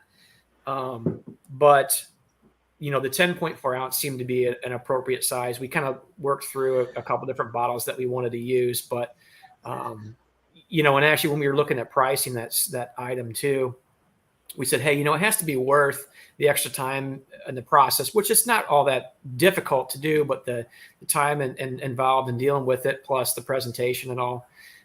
There was a lot of people that were selling that similar size for like $24. And I know a couple guys that actually do sell that about that size and get $24 all day long. But I thought, what, for right now, I wanted it to be somewhat reasonable. And, again, this was still a little bit of an experiment with us. So, that's where we're going to price it at and just see how things go. So Dave's asking, how do you convince the bees to build comb in those jars? So we prime the bottom of the jar with beeswax. So I melt beeswax in the bottom of the jar. Ricky, I'll go down. Run out in the garage and get the thing that Ricky made us for the jar. Oh, sure, I can do that. Yeah. Or one of the jars too. So I melt beeswax in the bottom of the jar, put them in the special inner cover that Ricky made for us because I do this in our horizontal hive that he made for us. And I didn't use a queen excluder. So to kind of entice them to get up there, what I should have done though, is not use the queen excluder at the beginning. And then, when they started drawing the comb, I should have put the queen excluder on because the queen did start and 2 of the jars laying comb up in them. But this is the inner cover that Ricky made for us. So the mason jar lids just sitting there, and we just stick the jars in there. I think Tom's gonna go grab some to show you. Yeah, and Jason there, actually, he's got a great video out of combed honey, and it's got lots of hits. He was the first person I've seen do it, and I think he may have seen somebody else do it. So yeah, here, hold it up.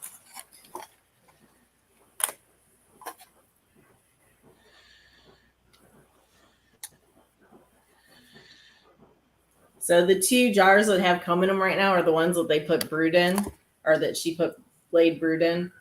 So we just let it hatch out, and then we'll throw that back in the hive this spring so they can fill it with honey and cap it for us. it definitely gives the jars a clean look because you're just pouring the honey in there. You're not got all the cappings and stuff that's in the jar. It's real clean looking. You can see the comb really well. So it's a great idea.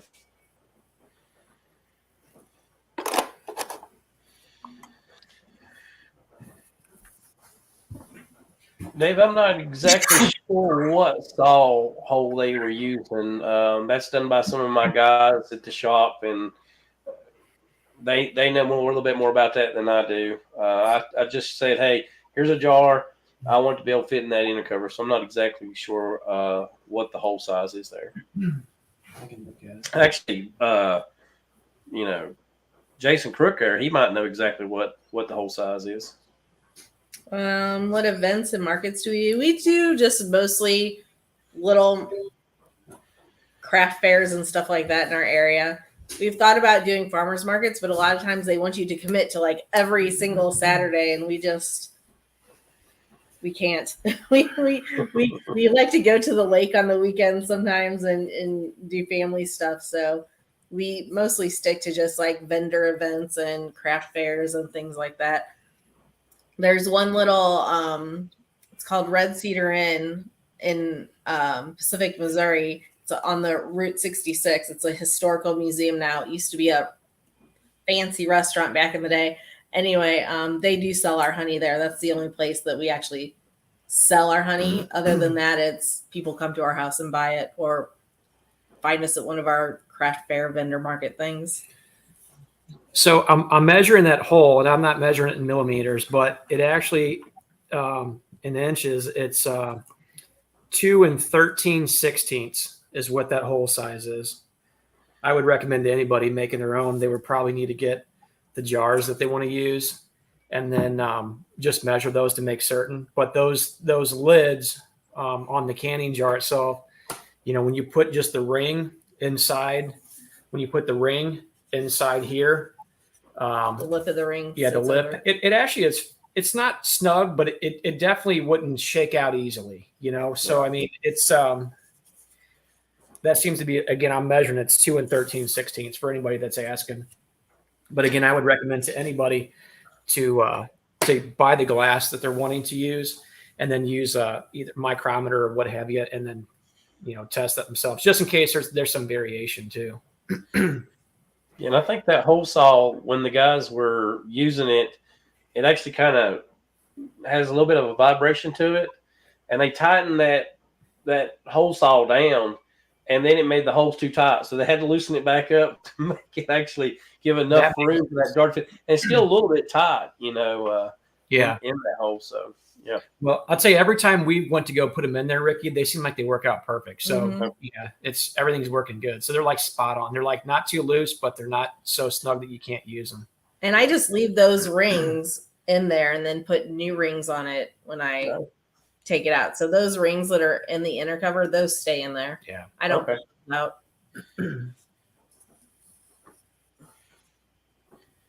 Yeah. Yeah. Jason says he doesn't put rings in it, but I just leave the rings in there. Yeah, you probably wouldn't have to. I don't see why you wouldn't necessarily have to. Yeah. That's what we did. Now we actually I asked some people if they had sent in some photos of their beehives and stuff, and we did have several people to do that, and we'd like to talk a little bit about their beehives. And first person we got on here is JW. I don't know if he's still on the chat. He was on here earlier. This is a horizontal hive. He's a military guy, and we really wanted to highlight his military stuff. So my wife did all the camo there, and it turned out really good. So, and let's see if I can find his. He sent me that message. He says the attached picture is his pride and joy. He also has 37 hives. He's got 10 8-framers and 5 5-framers. Let's see. He's getting 28 frame boxes and standard hives ready to split, and he plans to start 3 splits in that hive right there. So I appreciate JW sending that picture, and I think he's wanting some of the jar inner covers also. So. Hey, that's a good looking hive. I can get behind anybody in the military. So anybody that's on this live stream right now that's military, myself personally and my family, thank you all for your service from the bottom of our heart. I don't have the ability to say that I was a veteran like you guys, but thank you guys all. JW, I think David on here was a Navy man. Yep. So any of you guys on here military, go America. That's right. Yeah, we appreciate you guys. You're putting your life on the line for the rest of us, and that means a whole lot, Absolutely. There's a special place in my heart for those guys. Not everybody has the ability to do that for one reason or another, but you guys out there, you're top notch. I got Stan on here, hanging out with Stan, one of my really good friends, and we talked back and forth for forever, and he lived down in Texas, and he was always he seemed like he was down his luck. He had some bees that he fed down there that he didn't have his own hives, and I said, you know what, Stan, I'm gonna drive all the way to Texas, and I'm gonna bring you a hive. And we did. We made a trip all the way down there to meet Stan, and Awesome. great gentleman. Got a lot of respect for him. He's got a good YouTube channel, Christian YouTube channel. Talks a lot about the Bible, and I listen to a lot of what he's got to say there. So we appreciate you, Stan. We'll have to check him out. I don't know if we've seen any of his videos before, but we'll have to check him out. Yeah. He actually ended up getting bee stung and giving that hive away to one of our really, really good friends down there. So, but hey, we got to go down and meet a fellow Christian, a fellow beekeeper, and it was very, very special time for us to go down and meet somebody like Stan. He was great. Yeah, that's awesome. Building those connections sometimes is better than the hives. And I mean, It's hard to say because Ricky, you build some stuff that is just phenomenal. And I'm not saying it lightly. It is phenomenal, but those connections are more important than anything that we do as far as hives or equipment or whatever it is. That's where it's at. Yeah, it's like the people in the chat getting to sit there, hearing their conversation, being a part of everything. It makes me want to get on the live stream just to see what everybody's going to say and what we come up with and talk a little bit about bees at the same time. So that's right. Absolutely. I see Vincent on there says 101st Airborne. Yeah. That's awesome. I mean, jumping out of moving aircraft. Yeah, that's something right there, man. We got Jose on here, the California beekeeper. He's been a little on vacation for a little bit, so yeah. I mean, when you live in California, do you really need a vacation? I mean, isn't that really? Come on, man. That's the place to be, right? I know. I'm just thinking out loud here. I don't know. Maybe you do. Well, he did go to the Bahamas, so there we go. Well, that's probably I would say that's a good vacation for sure. Yeah, it's a very good vacation, no doubt. So the chat's open if anybody wants to come in tonight. So. Yeah, I built Tom's hive for him there, a purple hive, and we kind of worked with him a little bit on his symbol, and he's modified that and made it even better. It's the Star of Bethlehem, and if you guys get a chance to see that, I think it's right there on his logo. It's gorgeous, but it was awesome to build a beehive for Tom there also. So we have, let's see here. I believe that's Keith Spillman's hives. Let's see. Keith was on here earlier. Let's see if I can get that email up here. He says, hoping all's well up your way. Attaching the photos of my operation. His YouTube channel is Hive Tracks and Honeybees. He's got 16 hives. And he said he was looking forward to the chat tonight, and we're a little late on showing some of the photos of people's bee yards. But Keith, we do appreciate you, brother, and we thank you for sending those pictures in. And I'll put my email in the chat if you want to show your beehives to other beekeepers on the chat. We would love to do that. Yeah. So. It gives everybody ideas about locations that somebody might have. Yeah. How that they do something, maybe a hive stand that they use, or how they position hives in an area. Those are always, good information that sometimes you just don't think about, until you see how somebody else has done it. Yeah, and then you see that, it looks like Keith's got his like right in the middle of the woods, and everybody says open sunlight, but here he's got his in the woods, and I like that. I feel like if a bees were in the canopy, they would kind of be in the woods. So, yeah. Well, it looks like there's a big open area where he's at, so they've got good flight path to head up and over the timber and all. Yeah, exactly. What's going on, Charlie? You doing all right tonight? Yeah, not too bad. It's just raining here. Yeah, it's doing that here also. I know. Hey, how you doing, Charlie? Hey, Tom. Hey. Good to see you. Yeah. Hi, Spiky. Hey. So when are you leaving tomorrow morning, Ricky? I'm going to leave tomorrow about 10 o'clock and head up north. We are headed up to, I think New Jersey is our last stop, Charlie. And we've got 6 hives to drop off up that way. And what got me started on this journey was a lady by the name of Peggy. She's a 90-year-old beekeeper, wanted a horizontal hive, and she didn't have anybody to help set it up. And I said, Peggy, I will bring you a hive. I will drive up there. I will bring you a hive, and I'll help you set it up, and we'll put it where you need it at. So we're going to do that on Friday. And In Jersey? Yeah, actually, she's in Virginia, but then we had sold a few hives all the way up into New Jersey, and then we're supposed to come back home. So it's going to be a long vacation. But we was hoping to maybe see you, Charlie, maybe Saturday morning if you're available. Take you out to eat and talk about bees a little bit. I can't get enough of it. Well, are you coming down 95 from Jersey? Or are you going to Jersey after me Saturday? I'm going to Jersey after you Saturday. Yeah. Yep. So, yeah, we'll head up that way. And then, believe it or not, I've got another hive in Norfolk, Virginia, which is completely opposite way of where we're supposed to be going, coming back home. So that'll make the trip a little bit longer. But, again, I enjoy going out and seeing people, and if I can build a hive and get to meet the beekeepers, it's special. And then I get to meet Charlie on the way, so that's great. Hey, can you stop by here, Ricky, on your way up that direction, and we'll all go up there and we'll all get into some trouble together?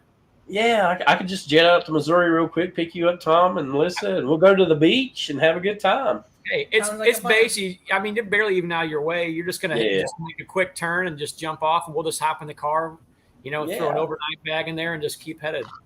Check out that hive lifter. Yeah, that's all right. I got to check out Charlie's hive lifter. That thing is awesome. We're going to go out there and get into Charlie's bees a little bit and see what kind of trouble we can stir up. I know it's supposed to rain here all day tomorrow, and then I'm not sure about Saturday morning. Yeah. But all that. So you're going to drop that unit off and right there on the other side of Baltimore. Yeah, I've got 2 people in Virginia, then I got the guy up there in Baltimore, and then the guy in New Jersey, and then drop down to North Fork, coming back home. This big old circle. That'll be a long couple days of driving, won't it? It will be. And unfortunately, Ruth's not going to be able to be with me, so I have to take my buddy Kevin with me that you got to meet, Tom. And we think a lot alike in beekeeping, and we've got these big ideals. So, having hours together, we'll be like Jason and Brian. We're going to come up with something great. It's going to happen. I can feel it. So yeah. I mean, you all taking these travel and going here and there and stuff. I feel like I need to come down and visit Ricky over there in the edge of the mountains, and he can show me around a little bit down there this year. Yeah, we'd be glad to. Absolutely. I'll gladly ship them out to you, Ricky.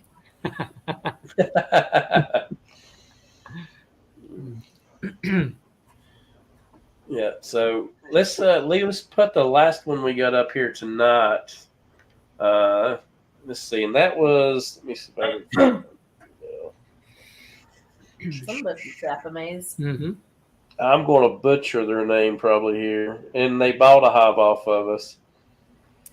Let's see. It's oh man, I asked my wife how to say this. I think it's Corella Yowie. I'll put her name in the chat. And they did buy a horizontal hive off of us also. And they've got some apple May hives here. They sent some photos with some brood. It looks like their bees are already laying some eggs, and then they had a picture of our horizontal hive. Let's see. But that looks like they're trying a lot of different variety of hives out, and there's several beekeepers doing that today. Yeah, there you go. There's the one with the eggs. Some brand new comb. Yeah, that's their new horizontal hive that they got from us.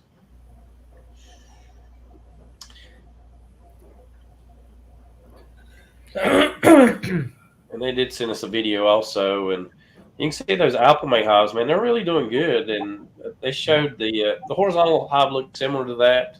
I don't know if it's a new colony they've got in there, but those apple May hives, they really look good. Oh yeah. Charlie, do you have any of those hives? The apple May hives? No. We have like 2 of them. Yeah, we have a couple 10 frames, and I have a couple of 7 frames that I've purchased that I want to use for queen rearing and or queen mating rather. I've got one one licensed 6 frame insulated hive and all. Yeah, The only problem with it, I've got me an apple May hive also, and I want to do some queen rearing in it also. That was my game plan. So yeah. That's actually why I bought that license, because it was going to be warm, right, and all that. And I like the feeders on top of those too, because you really need to be feeding those colonies, making them strong, putting the pollen patties on there. So yeah. Hey, Charlie, tell me a little bit about that. You said that license. Is that a styrofoam one? Is that the one? Yeah, polystyrene. I really didn't look at them, but I know that there's a couple of manufacturers that are building something kind of similar to what an Apimaye would. Basically, an insulated hive is what it is. Tell me a little bit about that. I didn't really stop to take a look at them. Built, and what does it look like? They're very nice and all that. And I bought 6/6, so I bought an extra, super, I guess you'd call it. Yeah. The inner cover is a pollen trap, which works fine because it's got the roof kind of goes up on a dome. Like, I painted it. The bottom board is attached to the first super, and I think you don't have to. I just did it that way because that's what the instructions said. Yeah. The edges are protected pretty good with some kind of a thick plastic, and the styrofoam is not like styrofoam like you would think, like a cooler. It's actually got a hardness to it. It's real dense. It's dense. Yeah. And all that. Couple downs, and I do a condensing hive, i.e. no upper ventilation completely. Mm-hmm. And I've been in there where, the water's kind of going down the sides. I've never had any problem that way. And and I keep there's 4 vent holes in the floor, and I keep one of them open. Okay. And all that. The downside of them, if you'll notice the side of the boxes, there's no handholds, only in the front and back. Or you're like this, I see. And I don't like that very much. And then the other thing is I got a ProVap, and you touch it and you melted it. I can see that. Where I had a piece of Luan, and I put a hole in there so I could put it up to the front of the hive and blow the oxalic acid vapor in there. That's the 2 downsides I see it with. Actually, that's what I see with all these insulated hives. They have not made provisions to do OA.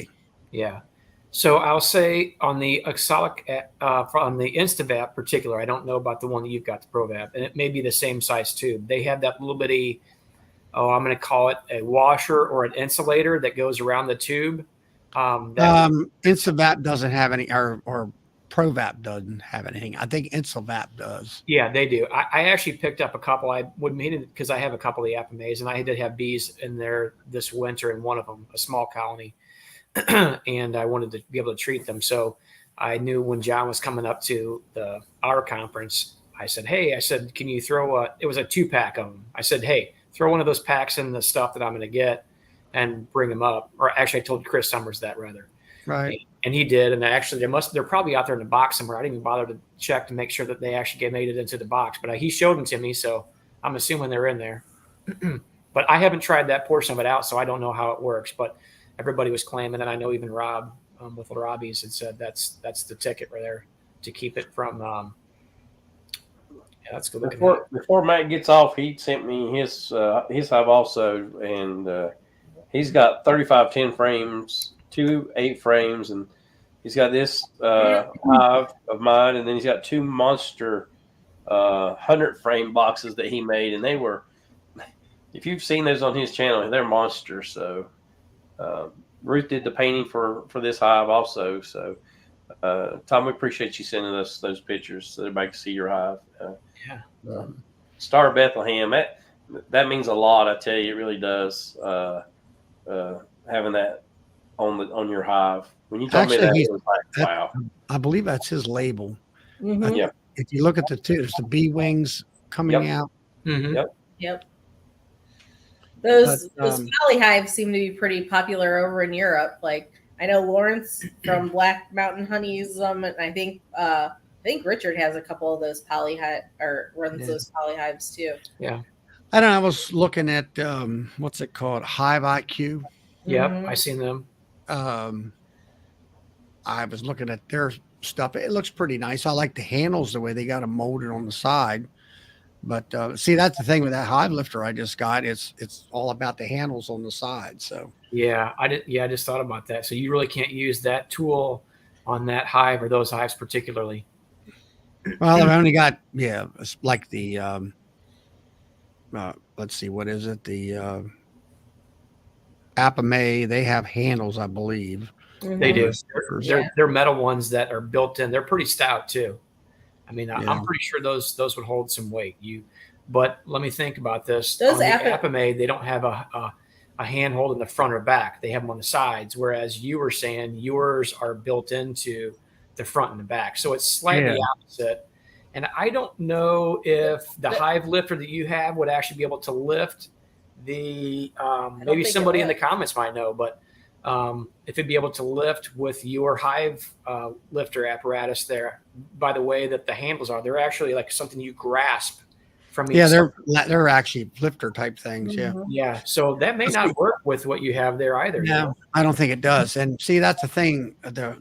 The main purpose I bought that lifter for is so I can do this here modified Demery, Yeah. where I can pick up a stack of, let's say, 3 or 4 mediums, pick that up, pull it back a little bit, get into the brood chamber area, do my, pulling out some cap brood and replacing it and all that, put the queen excluder back in, and then just lower the thing right back down and you move the upper part of that hive as a unit, which in turn I just used it here a couple of nights ago, moving some hives to put new wooden stands in. And you moving a hive as a unit, even though maybe you're breaking it apart, you're not going to have as much, what would you say? The bees are not going to get all whacked out of shape Yeah. as far as wanting to fly, and they're a little more calm That makes because you're using them as a unit type of thing. You need Instead to post.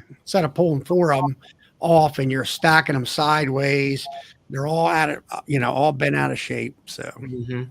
You'll have to post a couple videos of that if you haven't started that already. I haven't done it. No, it's raining now, and it's I don't even know what time That'd make for an interesting video if you do it while it's raining. Yeah, come on, Charlie. That'd be awesome. Do it while it's raining without protection. Yeah, we'll see that, Charlie. It'd make a great video. I will be doing a lot of video work, and I will be what would you say, pointing out things about that lifter and things of that nature. I've already had one call from a lady that's in another club in Pennsylvania. She's got 90 hives, and she's ready to pull the trigger on that. But Nice. and I think a lot of it is that Nathan, there's different ones have had the machines that I've talked to. You got Mike and Nathan, but they really didn't do a focused video on that unit, on how it works and the pros and the cons. And I intend to do that. I think just like my putting it together, there's a lot of questions that I always ask, and I think that's where I bring what in my video work is I bring out the points that I think is interesting to people, that people want to know about, how this works, how that works, how does it go together, different things of that nature. Yeah. And all that. But that's what I plan on doing. And I'm planning on doing a very detailed explanation of my modified Demery. I've been actually reading up on that, and I've heard like Bob Walker explain to me how he set up his boxes and the way he set them up, and the way a couple other people explain in videos that I've seen probably 6-7 years ago. And they all kind of took what they wrote in 1892, I think it was, in the ABJ magazine, and I've basically went the opposite direction with it. And I think I have a better. I'm still focusing around single brood chamber management, but I'm also using the Demery so that they don't swarm, and I build the hive up even stronger to make that double the amount of honey. And that's Tom and Melissa, are you doing the single brood management? Is that what you guys do also, or No, we do double. We do double. Okay. Helps buy you some time, I think. It does. Well, now see, I'm helping a neighbor out, and he has 8 frame, and I've never worked with 8 frame up until last year. And working with 8 frame and working with 10 frame is a good bit of difference on management. Yeah. And we found that with 8 frame, you better have a deep and a medium at minimum, because they're just, or have 2 deeps. I'm trying with the single brood in a 10 frame.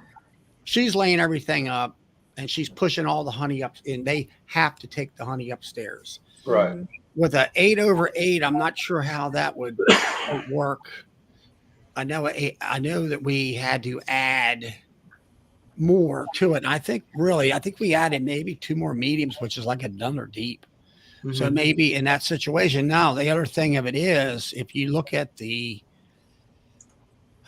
what would you call it? The engineering of it, everybody should know that a 5 frame, or at least that's, Michael Palmer talked about this. This is why I got into it with 5 frame nukes, is that you can take a 3-pound package, put it in a 5 frame nuke, and it can be a medium or it can be a deep, and they will focus on 5 frames and they will draw them 5 frames out. And I have heard and listened to other people where 8 frame is almost the same way, that they will work them 8 frames, draw the wax out, and do better, actually, because it's closer to the, because most 10 framers, bees chimney, they chimney up on 6 frames, right straight up. And I think 8 frame is closer to that 5 frame nuke. And you have better success with it. 8 frames more closer to a hollow tree size almost. Also, really, it's right closer to that, and you're getting your 2 things of bee bread or whatever on the sides, and then the rest, like you said, all that's brood right there. You have them 7 frames. That's about 14 frames, and that's what I see in the horizontal hives. It's about 15 frames of brood when it all comes down to it. So that's perfect. And then getting the honey on top of that. Well, if you figure on average in a 10 frame, you got 6 frames of brood area in most cases. So if you got 8, the outer 2 frames most likely are going to be pollen and honey. And then you got a perfect size brood chimney there where they're going to keep going straight up. Yeah. We find on most of ours is the outside frames are honey, the next one's pollen, and then the brood starts immediately. Where several people who run 10 frame stuff have told us they have a hard time getting their bees to draw or work those outside frames, and they're having to checkerboard them in or whatever, but we don't have any issue with them drawing out the whole box and then moving on up and drawing out the next box either. And do they put they don't really fill the top box with honey either, do they? No. Most of that whole center section, I would say, depending on the time of year, but when they're brooding heavy, I mean, very much so. Brood. I'd say a good 5, and maybe even sometimes on a good queen, maybe even 6 of those frames of the 8, they'll be filled out pretty well. You know, when we first started, got into beekeeping 7 years ago, our goal when we spoke with the lady who is in St. Louis that has a beekeeping store, the only one here in St. Louis, she's a very educated lady. We had talked about it, and we kind of weighed the pros and cons of 8 frame and 10 frame. And our main point at which we stuck with 8 frame was, Melissa being a smaller frame, if in case I wasn't there to lift stuff or what have you, she could manipulate those boxes a little bit easier, especially if one of those boxes had a lot of honey built out in it, maybe late season, as they're moving down. So we thought, well, that was kind of our main drive to go with 8 frame. And I'm telling you, the more I started learning about beekeeping and how bees work and react and stuff, I'm actually glad that we went that route, not just because of the weight, but because of I personally like, and I have had some 10 frame equipment along the way too. So I'm not just 8 frame, and I have never dealt with the 10 frame. We've dealt with a lot of 10 frame as well. I like how the bees work that, and in some ways I think it's a little bit easier. Again, as far as getting them to draw things out or move to the outside, they have less of a problem doing that because, again, I think those bees really mainly utilize that center. Again, timing of the year makes a difference. 6 to 7 ish frames where they mainly use it, and then those outside frames tend to be just more an insulator for them. So Brian from Flower Street had that comment about if you don't get the backfill soon enough, they'll backfill, which is true. They start doing that to us in the spring if we don't get those supers on right away or soon enough, and it's an easy fix. Like we pull the honey frames and store them and use those for splits that we make or to feed back in the fall or whatnot. And we just throw a empty drawn frame or a plastic foundation frame in there and, tell them to get to work. But yeah, you definitely need to get those supers on. Yeah. All right. Now the last comment, is it Kaya? Is that how you pronounce? I'm terrible on names. Yeah, it's Kaya, and he's actually, I think, from Jamaica. If you guys get a chance to look at his channel, this guy's really good. Kaya, I use all mediums.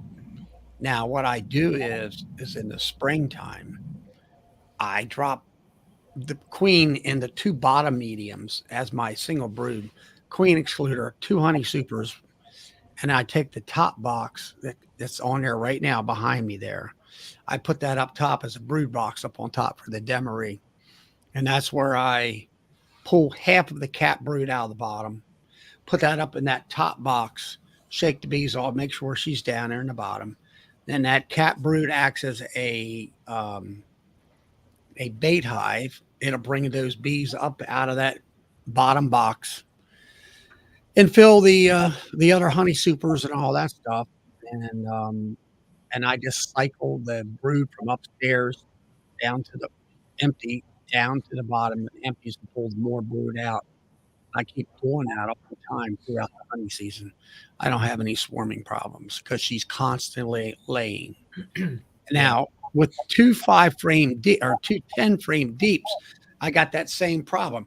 They chimbleyed up into the top. They laid up 5 to 6 frames. They put honey on the rest of them. And then as soon as they hatch, they backfill. And they would not put any honey upstairs in the honey supers. And that's all, to me, it's all about space. And I've listened to a commercial guy one time at a club meeting.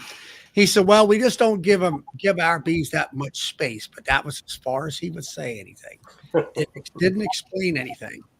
So here I am years later where you understand, as I call it, the mechanics of the bee.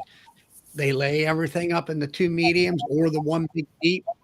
They have no place to store honey, so you manipulate the bees to push the honey upstairs.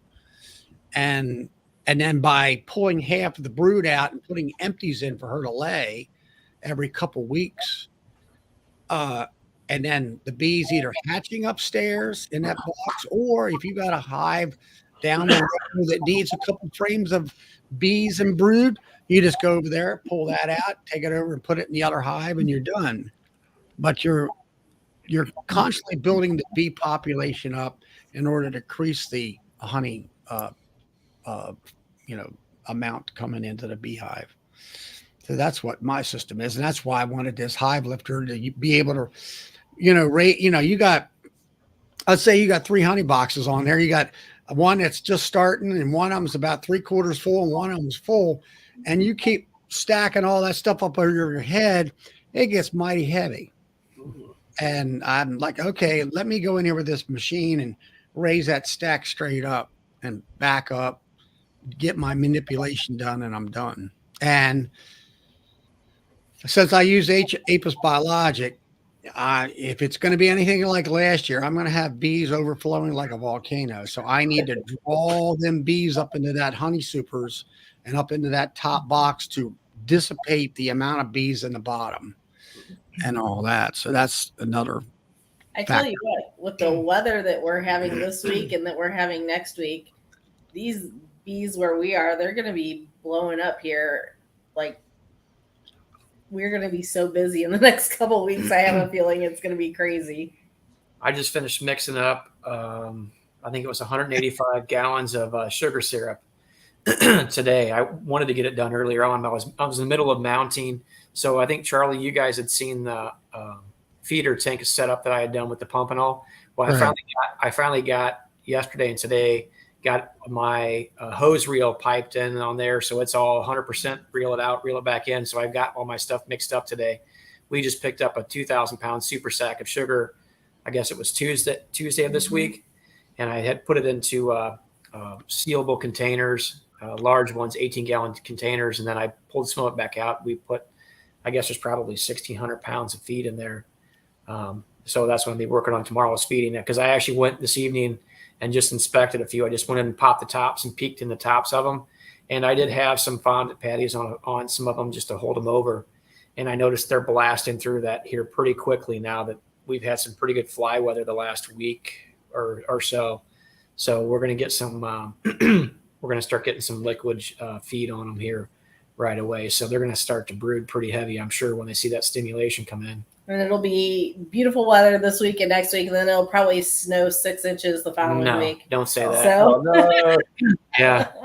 Hey, she's the one who's sleeping in the beehive tonight, Tom, for saying That's snow. what I was going to say. She's going outside. I don't, you know what? I washed all my snow equipment up again. I greased it all up real good. And I put it, I can get it down easily, but I put it up with the intention of not using it again until this next year. So I'm content just not dealing with that anymore. Right.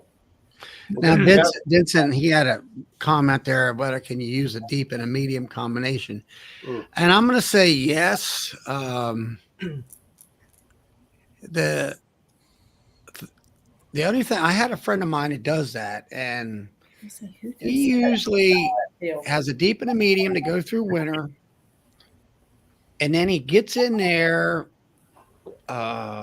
real soon here in the next, well, for me in Maryland, I'm going to say probably, March, February, March is almost here, within the next week or two, I guess.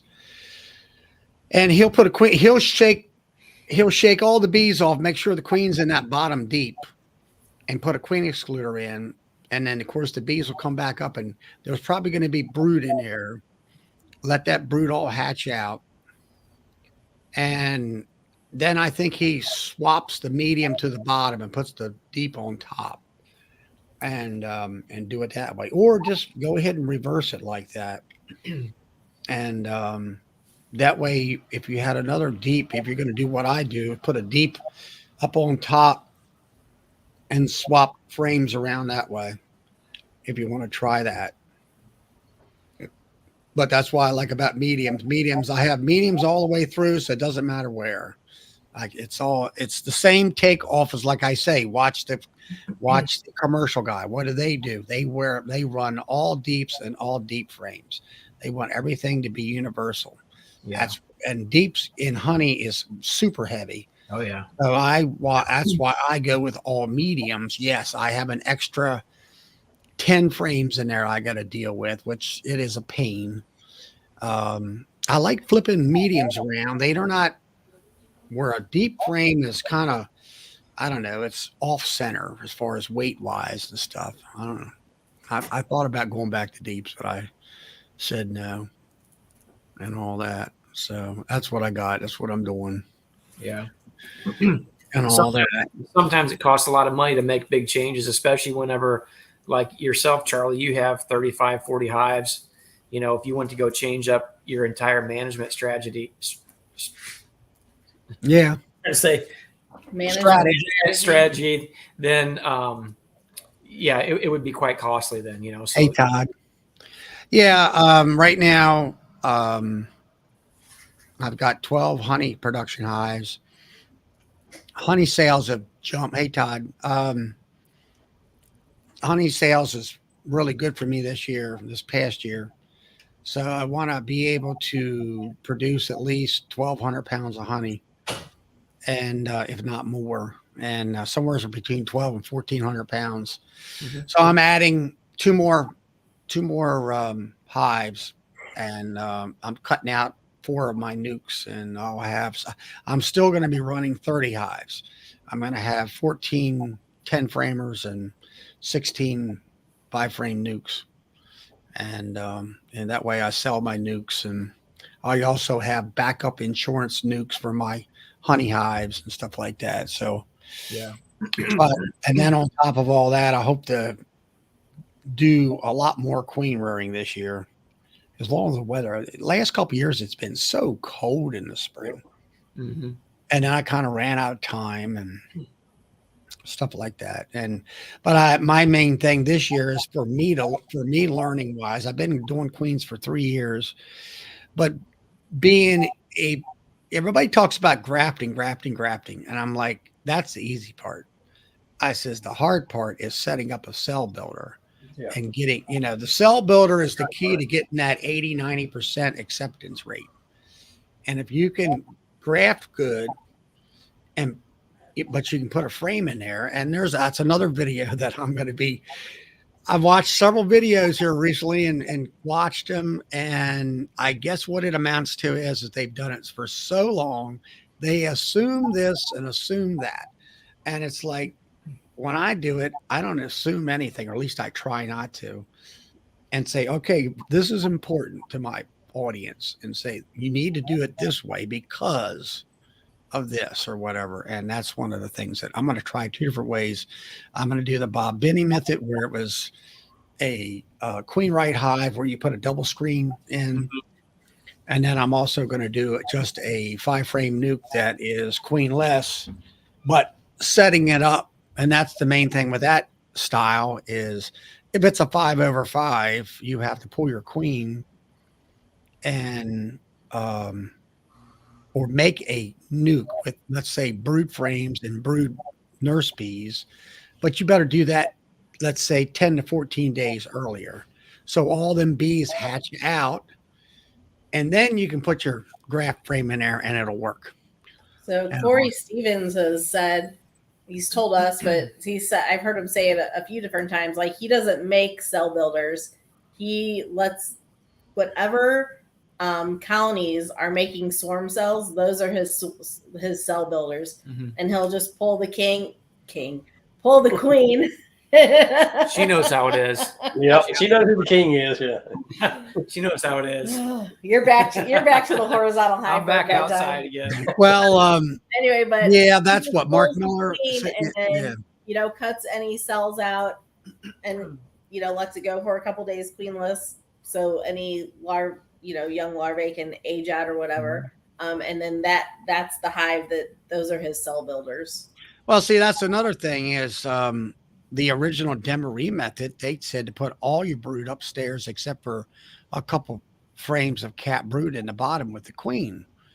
And that's a great way. If you want to make splits, put some frames of eggs up there, because that's far enough from where the queen's in the bottom. They will make queen cells for you up there. If you're not grafting and you only want a few, that's a quick and easy way of doing it. Yeah, there's a lot of methods that people can utilize without having to use a grafting technique or, what have you to make their own queens. I've sold nukes where I've got, I got a box of bees in the bottom of that 5-frame nuke, with eggs and young, I'll say eggs. And within 3 days, you'll go back and you'll start seeing emergency cells, and they'll requeen themselves if you're not in a big hurry. Actually, that gives you time. At least it does for me. It's like, it's a month. I don't have to really look at them. Yeah. That kind of a thing. Well, guys, I'm going to call it a night. I appreciate Charlie you coming on. If anybody wants to see me and Spanky, we'll be at the North Carolina Bee Conference in 2 weeks. Is that right, Spanky? You still going with me, right? Yeah. All right. And we'll be there. And I appreciate everybody in the chat. And thanks for coming to the Bee Connection. And we will see you guys next Thursday. And Charlie, I may see you on Saturday. Yeah, I'll stay here. I'm going to talk to you. All right. Sounds good. Lee, we appreciate you being in the background tonight also. And without you, you wouldn't make things so much harder on me not having you here. And we'll see everybody at my channel tomorrow night at 8 o'clock. That's right. Yeah. Sawmill Charlie's Bee Farm. 7 Central, 8 Eastern. Yep. That's right. Good night, everybody. Yeah. Good night. Right.